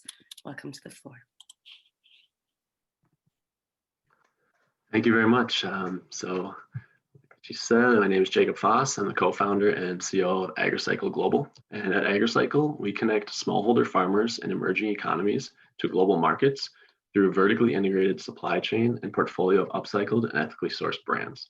So I'll be talking more about AgriCycle's model, or relevant in inclusivity of smallholder farmers and economic development sustainably across the world. We'll be going through two different brands of ours as case studies of how COVID affected us and affected the farmers in our network in turn. And then lastly, I'll talk about some action steps and items that can be taken going forward with the opportunity, we could say, COVID has left us with. So food waste is becoming increasingly important, and as it is one of the leading factors of climate change in our world today. To give you a figure of the magnitude, 2.8 trillion pounds of food is wasted every year around the world. If you look at sub-Saharan Africa, 95% of that waste is due to food loss. Food loss occurs between the producer and the consumer. So before the consumer can even get their hands on the food, 95% of it is gone. So the populations being affected most by this are the 1.5 billion smallholder farmers in our world today. Just to give you an example, as 1.5 billion, figures like that can be hard to internalize. You look at northern Uganda, for instance, farmers in northern Uganda and villages we operate in have to walk 2 miles to market carrying 50 mangoes on their head. And once they get to market, if they're lucky enough to sell those 50 mangoes, they can only sell them for 35 cents. So less than 1 penny per mango in US currency. And the majority of which, as you can see, is 95%, are unable to even make that sale. So they simply dump the mangoes on the side of the road, leave them to rot, lead to methane emissions, and walk home empty-handed. And so it's incredibly important to provide sustainable solutions for this issue, as it's an opportunity for economic stimulation. And you can think 95% of their possible livelihood is just gone because of that. So at AgriCycle, we employ a market-based solution and really implore other enterprises to do the same, as the production is not the issue. It's capitalizing off of that possible production. You can go to the next slide, please. Thanks. And so as the first case study, we have a brand, Tropical Ignition, is our sustainable charcoal made from coconut shells and palm kernel shells. And it combats deforestation by decreasing the necessity to burn forests and trees for fuel. So it provides an alternative that's just going to waste, as you can upcycle that into a value-added opportunity. So this was operating in Liberia at the time of COVID, and the borders were closed. So due to COVID, we were unable to place orders. We couldn't expand our operations, couldn't hire more individuals and grow and expand our network and reach, mainly of which is the refugees for this brand. So there's no economic stimulation because of it. So if you go to the next slide, it turns to our second case study of Jolly Fruit Co., which the habits in Eastern Africa, Kenya, Uganda, and Tanzania. And we were able to operate fully because the borders remained open for this product. So that allowed us to place orders. We expanded our network by about 10, 15,000 farmers in East Africa, and we could hire, the majority of which are rural women farmers. So we were able to stimulate the local economy. We can give wages up to 7 times the local daily average. So like those mangoes for 35 cents, we're able to train and teach them how to dry them, and in turn give them $5 for those instead. And so another reason why this was important is, yeah, you can go to the next slide, that's fine, is it allowed us to really highlight why micro enterprises and medium-sized enterprises are so important for the reach. They can put people on the map that are living in areas like northern Uganda that have, you know, their daily income could be 35 cents. And so through our Find My Farm QR code, it tells the story of those farmers and includes them in global discussion. One of the reasons why COVID was beneficial on the technology side is it any problem like that really takes you to step back and focus on how you can adapt. And with micro enterprises, medium-sized enterprises, they're able to move much quicker laterally and are much more plastic. So they're able to respond to events like this in different ways than large corporations. And so one of the things we invented is a bulk SMS training system of communication. So we were able to partner with, say, the Verizon of East Africa and send messages to our network of 40,000 farmers to keep them in the loop, keep those relationships building, give them training tips and food safety on how to process the fruit effectively, and increase the quality assurance and quality control. Do this all for less than $50, as it was a very simple technology to adopt. And so another area of inclusivity that we target is these women smallholder farmers. So we invented these passive solar dehydrators that we can partner with microfinance institutions as well as organizations like the FAO in Eastern Africa. And women can now have this business-owned asset as we distribute these dehydrators to them. And the majority of areas that we're working with are patriarchal societies, so the men own the land. And if a stationary dehydrator comes in, then the man just can claim ownership of that and take any income he wants to from the work that the women are doing. So our dehydrators are portable and allow another solution for inclusivity to move laterally, and the women can then adapt where they make their income. And so you can go to the next slide, please. And so really looking at COVID, it provides a very rare opportunity. So as Alex mentioned earlier, the 6 action steps for inclusive recovery, I think it's really important for all parties involved to take a step back and look at what can be done going forward. So there's money and resources coming from the top, large multinational organizations. People who need that are on the grassroots level, smallholder farmers. That's one of the most effective ways to connect the two is through entrepreneurial hubs, which was mentioned earlier as well. So these hubs can create training opportunities and connections. They can put smallholder farmers in the discussion where typically they're just set in the farthest reaches of the country, not being heard ever. And so one of the things that we've heard time and time again in sub-Saharan Africa is micro, small, and medium enterprises being part of the discussion, being placed on the table. If they ever are, it's typically just a one-way discussion, directive coming from the top saying this is what's right, this is what's best for you and your entrepreneurs. And so really providing the platform for them to voice their opinion, voice their needs, and with any sustainable development, it's listening to the needs of the target in question and not just assuming what's right for them, of course. And so one of the things that I talked about was the border openings. That was the largest determinant of success of our business model and our impact environmentally and economically. And of course, you can't just open a border as it's closed for a reason, but you think of these businesses who have been put on standstill for up to 9 months, possibly, who are reliant on border openings for international, intercontinental trade. And so if they're still around, they might not be able to for much longer. So having these entrepreneurial hubs vouch for them and stimulate that border opening and transporting their goods across the borders as fast as possible can help salvage their business. Similarly, maybe they need certifications like gluten-free, fair trade, kosher to meet clients' demands. And in addition to those, maybe 9 months that they were unable to do so, there's still 2, 3, 4 months that the certification takes. So there's ways to expedite that process and help these entrepreneurs reach their goals and then meet the demands of their clients. And it can be done so through effective collaboration, bridging the gap between the resources, maybe it's money, maybe it's materials and tools from large organizations, through matching the needs, through entrepreneurial hubs, vouching for them, and then meeting the demands of the smallholder farmers.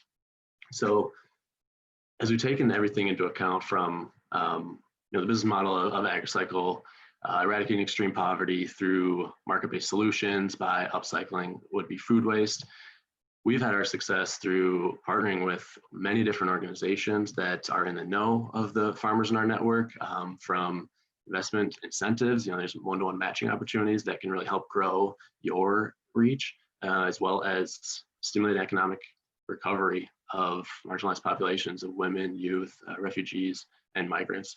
So some of the most important things is fluid collaboration and making sure everyone's voices are heard, and then in turn, the needs that are absolutely necessary of the people are voiced, and then it can be met efficiently. So that's some of the things that we've learned through AgriCycle, and we hope to continue and grow our models and our brands to help meet those needs and eradicate extreme poverty and help fight food waste.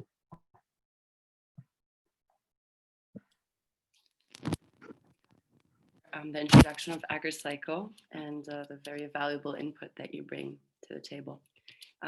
Next, I would like to give back the floor to Mr. Mejia, who will continue the moderation for the Q&A. Mr. Mejia, the floor is yours. Thank you, Julia. Quite interesting. When you are a moderator, you are thinking while the speakers are actually delivering their messages. What is it? What is the one thing or a couple of things that I should capture and then keep it there until the moment comes to ask them to explore that a little better or to generate a dialogue on that. And this time, I have to say, congratulations to all the speakers. This is showing very complex because all of you, no exception, have given us quite unique ingredients that we can ruminate on, and then, as I say, generate a discussion that hopefully will benefit the audience that we have, the global audience that we have. I'll just tell you that in addressing the learning objectives that we have, and thank you for putting them on the screen, Julia, you're very fast. I just told Julia that, and now she transcribed them and put them on the screen. In addressing the learning objectives, indeed, all of you have contributed different angles to hopefully dissect them. So let me read them. This webinar is there hopefully to better understand what is the role that entrepreneurs can have, the same as MSMEs, of course, can play. What role can they play to ensure an inclusive economic recovery? Number two, how can government policies promote inclusive entrepreneurship and MSMEs in a post-COVID-19 situation? Government policies. First one, what can they do themselves, entrepreneurs and MSMEs? Then what the government policies should do to promote these type of actors in a recovery after the COVID. And finally, at the bottom of that slide, how can government policies promote inclusive regional and international value chain in post-COVID times? So very specific, getting into the inclusive business concept and action. I was very impressed by Mr. Jean presentation, and I suggest anyone listening to actually take that course. Thank you, Christian, for sharing that e-learning course that was just launched. I was reading in December of 2020. And also, I have heard, of course, in the past about inclusive business, the orthodox approach in which a big corporation or a domestic actor can actually go and say, okay, you disadvantaged community, you are part of the value chain, you become a source for us. So come and we'll empower you and we teach you, and you are part of this virtuous cycle, as I said before. But there's a lot more than that. And I was very happy to see what Ivan is doing. By the way, in a parenthesis, one of the participants said quite an interesting, it's not a question, suggestion, saying that the I in Ivan should be big, bigger than the BAN. And it was quite interesting in the way he or she said, because I think it's like the iPhone, right? I for innovation or information or and so on. For the iPhone, IBAN for me was the same. Inclusive is quite unique and affects the rest of your name. But he was or she was suggesting that the I would be bigger. I guess it sends a good message. But going back to this short introduction, and again to showing you the learning objectives, what we want to do in the few minutes that we have for this conversation, I'll go now directly to the questions from that point of view. from the point of view of inclusive business for the recovery and what those businesses, those entrepreneurs, those MSMEs can do, and also what the government can do. So we have a couple of questions. I'm going to read the first. To you, Ms. Colette, if I may, and thank you for such an excellent presentation.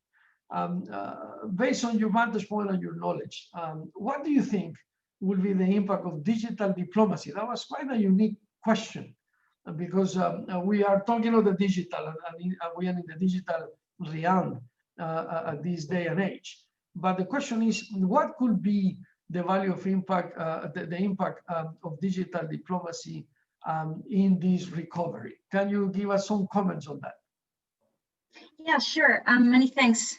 We already had a quick exchange over the chat box, no, it's a great question, and I think especially I'm based in Geneva as an international trade lawyer, so I've seen the trade negotiators, the ambassadors adapt in this COVID-19 world to going virtual, and there seems to be kind of two sides to this, where on the one hand, capital is now giving an opportunity to listen into some of these discussions, whereas before the pandemic, these discussions were taking place in 3D, if you will.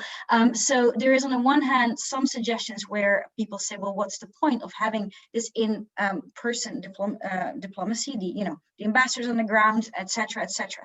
But there's, I think, the other part to this as well, which is that diplomacy gets done a lot through interpersonal connections, right? Especially talking about resolving complicated political issues. And I think Geneva kind of demonstrates that, how, different issues get resolved because two ambassadors get together or know each other or develop trust. And that element, I think, is still really, really important in the diplomacy. So while perhaps, going digital has given some members in capital the opportunity to be more present in some of these negotiations or other meetings, my personal opinion is that there still is an important role for in-person diplomacy. And I don't think COVID-19 has taken that away. I think rather the opposite. I think people are realizing just how important it is to have that interpersonal dimension to the engagement, to the discussions, to getting creative, and to, brainstorming until there is a solution. So I would say, hopefully we can upgrade what we have, but there definitely will be and remain a role for regular diplomats. Indeed, and I couldn't agree more. Thank you very much for that. At the end, I'm going to invite Tatiana to give us some views on what the UN can do in fostering this better environment when we go out of this crisis. But before that, let me just go to our South African speaker and ask, because I was impressed by the specificity of the support programs that you have created in the South African government.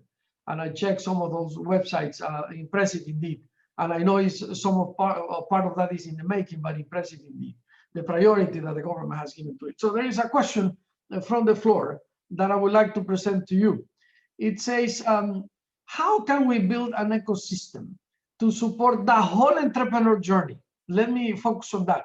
The whole journey from beginning to end, not only the entrepreneur or the SMEs that are already there, a micro enterprise that has already been created, or a small and medium enterprise that is already working and just facing challenges, but someone that hasn't even been in that position, that only is striving together. So the whole journey from incubator, from a business an action plan, to getting finance, to find an accelerator, business angels and capital, a legal framework and so on. Can you give us some comments on how the South African business see that? How do you bring more people to become SMEs? Please. Thank you, Alex. A very quick one on that one. The role of government is seen mainly as facilitator, as the developer of policy positions, and also as protector of what is in national interest. MSME development and support is quite a priority for our government. And as a result, ecosystems are already in existence. They need just coordination. Government plays that role together with its critical agencies that are based within those spaces that need. You know, government has created good forums, multi-stakeholder forums, in which the key parties, government, private sector, community organizations get together. Labor is included in some of these forums, such as one known as NEDLEC. And through such multi-stakeholder forums, issues that affect multiplicity of different groupings at different levels are able to be engaged upon. But most importantly, ecosystems are best actualized at the point of delivery, that is within the communities themselves. And I think one of the speakers mentioned a very important point, that always involve the intended beneficiaries of these programs. So whether it is a national establishment, government, private sector, or an international partner getting involved, it's always best to find those roots that go down to the community constituencies.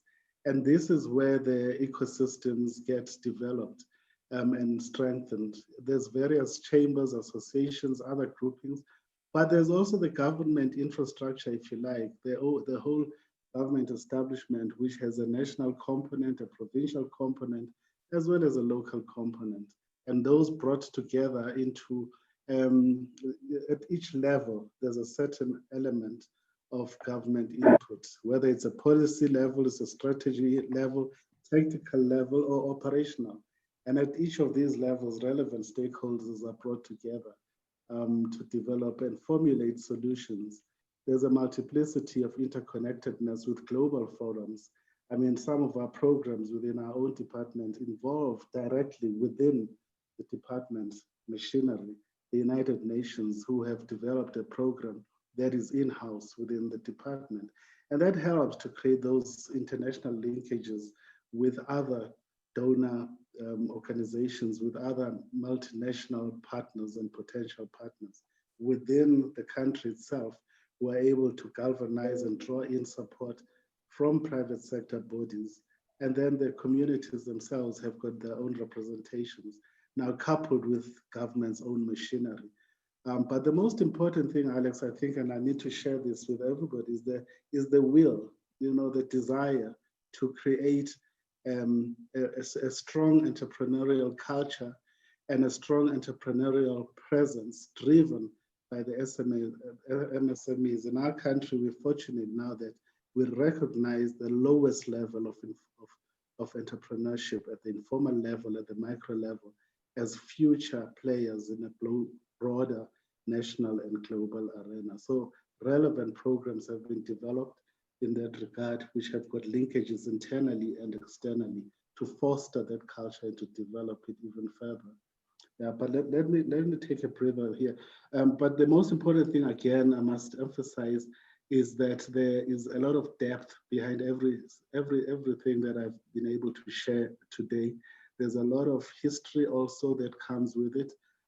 There are other departments that focus on various other areas. I mean, our sister department, Department of Trade and Industry and Commerce, are at a higher level, but we have those linkages with them because it's almost a seamless and ongoing voyage that is undertaken by business in general and entrepreneurs in particular, and taking all levels of entrepreneurship into account. Thank you very much.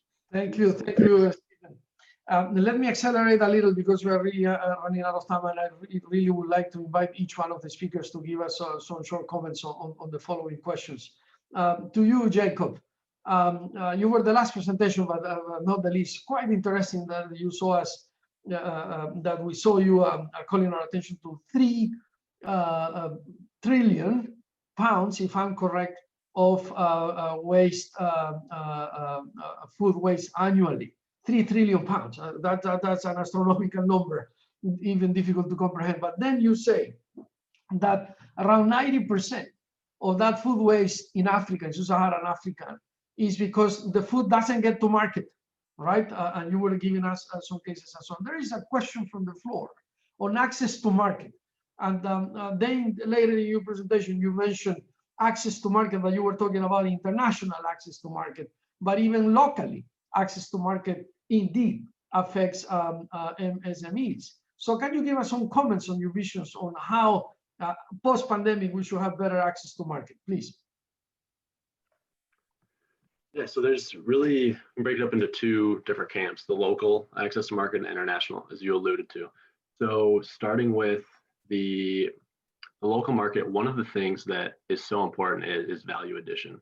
So there's so many people coming to market trying to sell this fruit that there's 100 other people trying to sell the exact same fruit in the exact same way. So market prices plummet, and even if you can sell, there's not really a big economic benefit.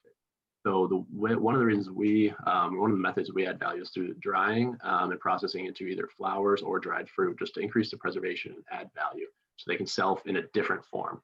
Another incredibly important thing is storage. So a lot of these farmers just simply can't store in hygienic means. So therefore they have to sell right away, and then they lose out on that opportunity. If you can wait 2-3 months, I started a business in Ghana when I was in Peace Corps in my village, that simply employing affordable storage techniques, lifting things off the air, increasing ventilation, and they can wait 3-4 months to sell their grain, and they can make double to triple, depending on the season, from each bag of rice, per se.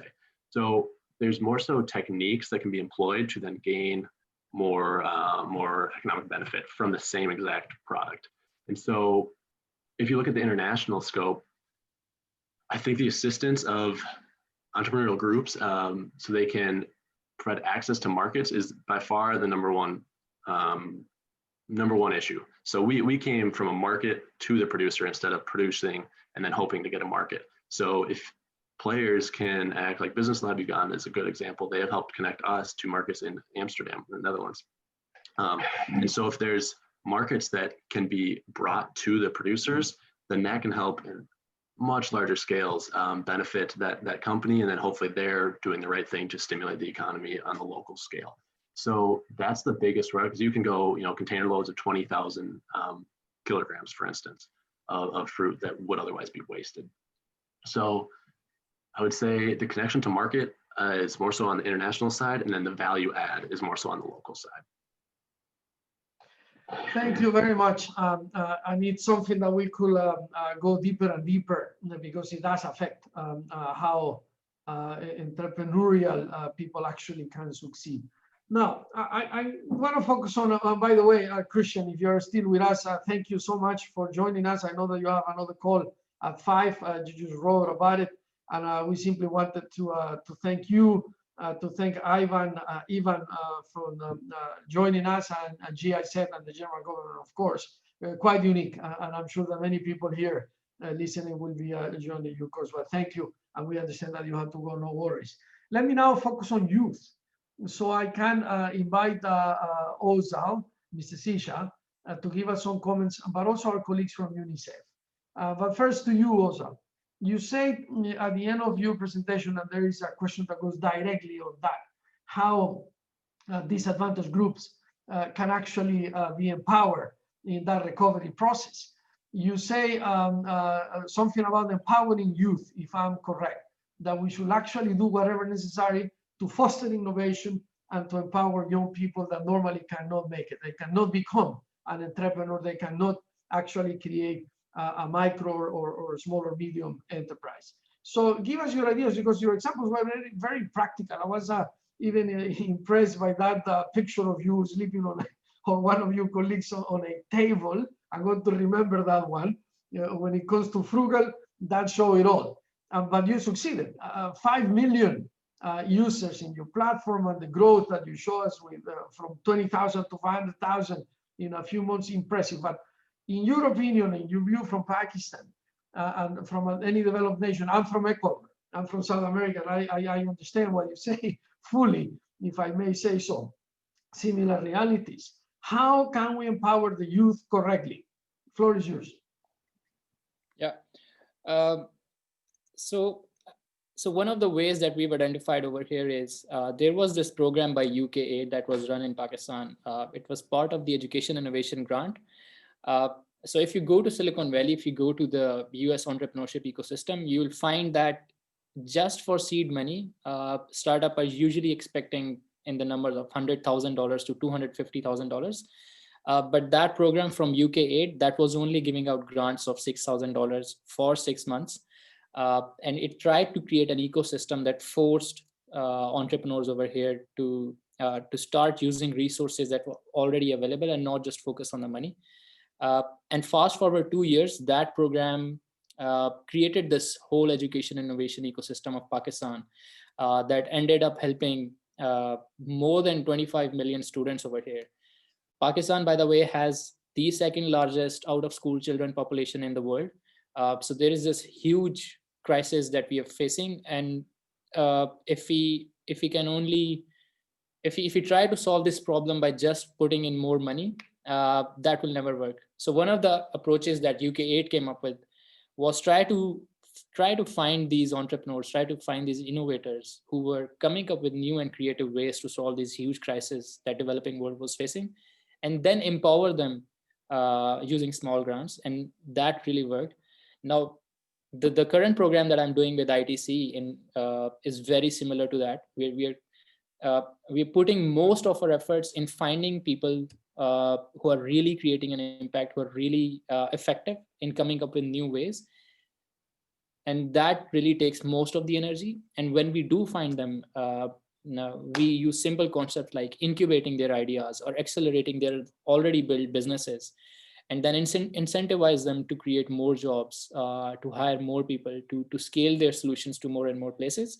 And that we have identified creates the biggest impact when it comes to restarting the economies or just helping more and more people who are in need of these solutions.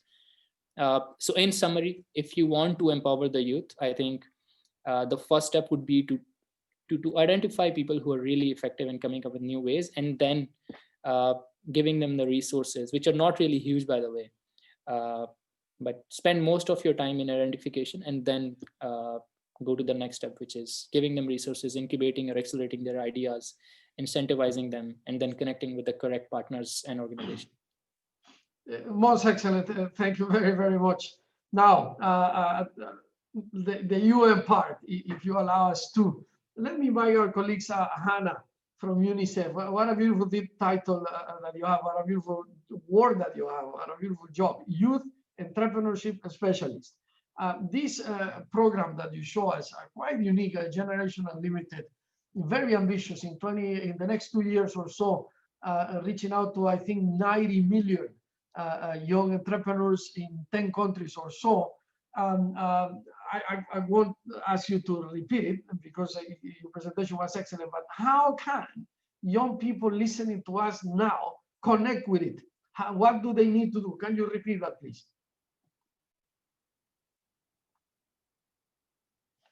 Hannah, are you with us? I think we lost her, but it's okay. If you go to UNICEF, I am sure that you will find a way. If you are a young potential entrepreneur here, you will find a way to connect there, because again, this conversation, this webinar is about inclusive entrepreneurship and how the recovery post-COVID can have better access or provide better access for groups that normally are not that easily taken into account, including youth, women, and the like. But now, because we have actually exceeded our time, I would like, as always, to give the floor to my colleague Tatiana. She also has a beautiful job, imagine, promoting entrepreneurship around the world. And UNCTAD, our colleagues here at the Palais de Nations, are doing quite an impressive job.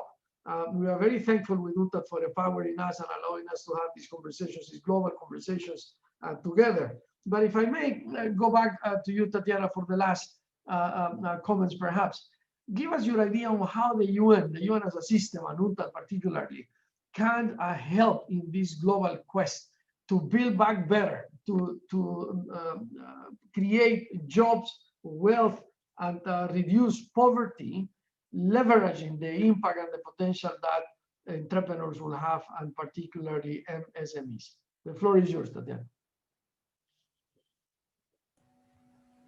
Thank you, Alex, and thank you for such a engaging debate and moderating it in a way that it's really very practical, and I hope also very useful to the participants.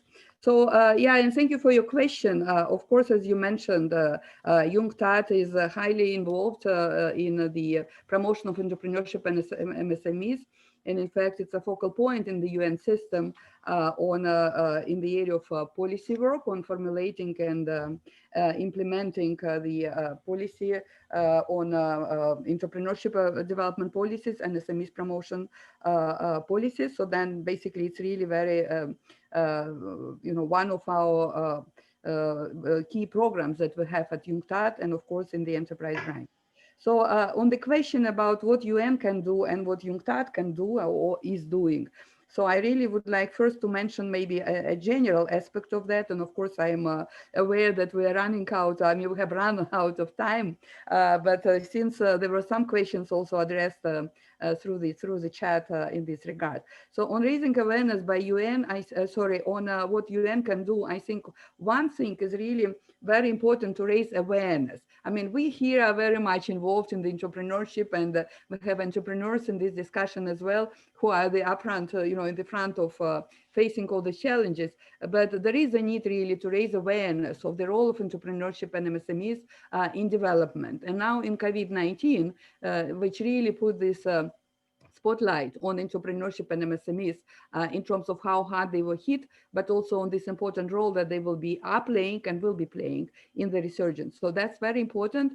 And here I also would like to mention that actually towards this end, there was 5 resolutions that UN General Assembly adopted since 2012. So every 2 years, there is one resolution on entrepreneurship for development, which is really quite remarkable because it was not the case before. And that really helped to raise awareness in the member states and with other stakeholders. So then in the context of COVID-19, United Nations developed the framework on UN socio-economic response to COVID-19. I mentioned it in my opening remarks. And I would like to highlight there that there are 5 mainstreams programs basically to implement this framework, and one of them about MSMEs. This is a SME search project in COVID-19. That's very important. And also this program came with a funding that is now being implemented by, led by UNCTAD, but with all 5 regional commissions of the United Nations and DESA. That's very important developments. So then being maybe more specific that, I would like to mention some specific programs that also help that. Help to address the challenges that we're discussing. One thing relates again to the policy work, and here one of the challenges of entrepreneurship is really a cross-cutting area. So then it's really very important to bring all the different stakeholders together for them to understand this cross-cutting nature, to work with each other, and to put together national entrepreneurship strategies based on the holistic but also comprehensive and interrelated approach to promote entrepreneurship. Here I would like to mention the entrepreneurship policy framework that Joe Teki from Ghana mentioned, and nice to hear from you, Joe, because we worked together when we developed this entrepreneurship policy framework in 2012, and the first country actually was Ghana when we piloted this approach. So this is really very important to understand that in order to succeed and facilitate promotion of entrepreneurship, there is this need for cooperation because again of cross-cutting nature, starting with mapping of the existing environment. So then also identify priorities based on this mapping, and then decide on measures and interventions that government could facilitate, could undertake, but also could facilitate what the private sector is doing. So then cooperation between the public and private sector is also very critical. So that's one area. And another area is building entrepreneurship skills. So this is really very important. And here also I would like to refer to UNCTAD experience. We have a program which is called Empratech, which is really something quite unique because it's the program about unleashing entrepreneurship potential and enhancing entrepreneurship skills by unleashing this potential. So this is a program that really is very impactful. There was a question in the chat about how to identify high impact entrepreneurs. I think Ozal in his presentation mentioned that. So actually Empratech can help to answer this question as well, because there is a questionnaires that we use to select participants to participate in the Empretec program with a view to identify high impact entrepreneurs, high growth oriented entrepreneurs. And so then they become this type of target group that actually facilitate multiplication effect. And so we accept all different target groups. But then if we talk about high growth entrepreneurs, so there is a methodology to identify that. Besides that, we simply can look at the high growth enterprises, and then we can see the trend, and then we can identify already those who actually demonstrate high growth. But there are also methodologies that we can identify potential, a high growth potential. And so there was another question in this regard, how do you motivate, incentivize job creation? So here again, when you really have these high growth entrepreneurs, so then it really happens through them. And I would like to mention, we have Empretec in 40 countries.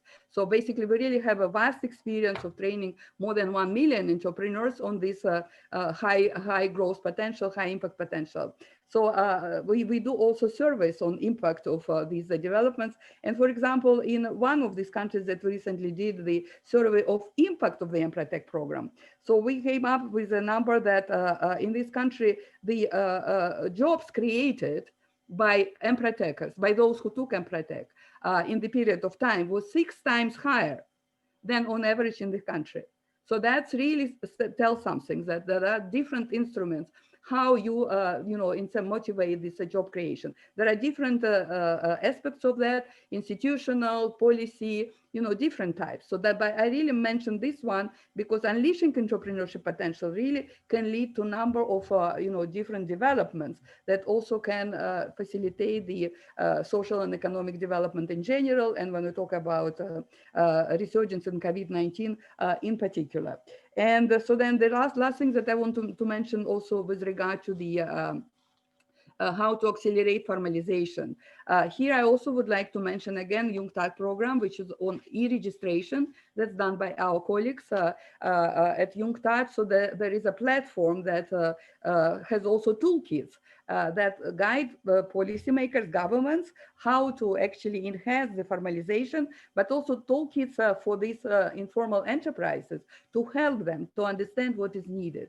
And one particular area there is actually financial literacy, because one thing that really is required to facilitate this formalization is simply to help, of course, raise awareness and information, but also to help these informal entrepreneurs, informal companies, to put some financial numbers together. Because if you would like to register, you really can also need to come with some financials there. So, and that's an important area as well.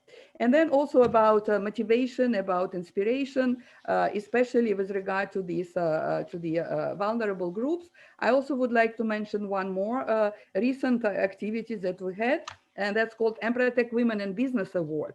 And I actually would invite participants to look at our website. Maybe Philippe, you could share the website to look at information on these Empretec Women in Business Awards. So there are 10 videos of finalists. They are all women. They are all from different parts of the world, sometimes from really very rural and remote areas. And so then they demonstrated their resilience. They all, by the way, also they all took Empretec before, but that's now about their success stories, and not even in general, but actually in the COVID-19 environment. So they were able to identify opportunities, and they were able actually to succeed in tapping these opportunities. So my point here is that when unleashing entrepreneurial skills, so that really can, can demonstrate miracles, and really can lead to many different things that maybe that were not really visible or envisaged before this potential was realized. So that's why it's really very important to do this capacity building, to raise awareness of the importance of skills and behaviors. This is what Empretec is about, in addition to hard skills, because these really come together. So then when the unleashed potential is there, so then there will be less cases where financing is provided, but then those who got this financing, they didn't really gainfully use it. And then there was no extension, no continuation on this initial financial support. So that's why it's really very important to bring these two sides together and not undermine the importance, not usefulness, importance of soft skills, importance of behaviors. Thank you. So also what I want to say, since it's, I think, my final remarks, I really would like to thank all participants with a very engaging discussion. Really is very interesting. All presentations are really very interesting. And so then there were also requests to share presentations and to share recording that will be made available, so that, because the whole idea of this series of webinars is to raise awareness. And of course, I would like to thank you again, Alex, for great moderation, for such a great cooperation, with the sister agency, and also your team. Thank you so much, and we look forward to our further cooperation. Thank you. Absolutely, Tatiana. It's been quite a pleasure, and this is the UN, right? One UN, UNCTAD and UNITAR working together. But my respect to you and to all of you, our dear speakers, to keep the attention of an audience for more than 2 hours, more than 100 people from so many countries, that says a lot. So congratulations to you all, our sincere appreciation. And one last comment, because it's important. Some of the participants have registered. It was a series of webinars, right? 4 webinars. Some of the participants have registered for the 4 webinars. If you did so, you are going to receive an email from UNCTAD and UNITAR inviting you to take a short quiz. It's nothing difficult. That quiz will be available from 22nd of December to 31st December. So from next week until the end of the year, please answer that short quiz. And we'll be very happy to send you a formal official certificate with the UN logo, with the logos of UNCTAD and UNITAR, in recognition of the effort that you have put. This has been a very unique series, and I am very happy to say that we have, in our opinion at least, really raised awareness. We have received very many emails with the questions or comments or telling us how people appreciate this conversation. Now, hopefully, we will repeat in 2021. I have to discuss this with Tatiana, but both UNCTAD and UNITAR are ready always to work towards raising awareness about the importance of entrepreneurship, MSMEs, of course, and particularly about how the reconstruction of our planet and our economy should happen after the COVID. So if you receive that email, please take that quiz. We'll be happy to send you a certificate. It has no cost. This has always been free, of course. And last but not least, I would like to take advantage of this opportunity to wish you all a Merry Christmas, a Happy New Year on behalf of UNCTAD and UNITAR, and particularly Tatiana and myself. It's been a pleasure. Thank you for joining us all this time. All the best. Bye-bye. Thank you. Thank you. Merry Christmas and stay safe. Thank you. Thank you. Thank you, Tatiana. Adios. All the best to you all. Bye-bye.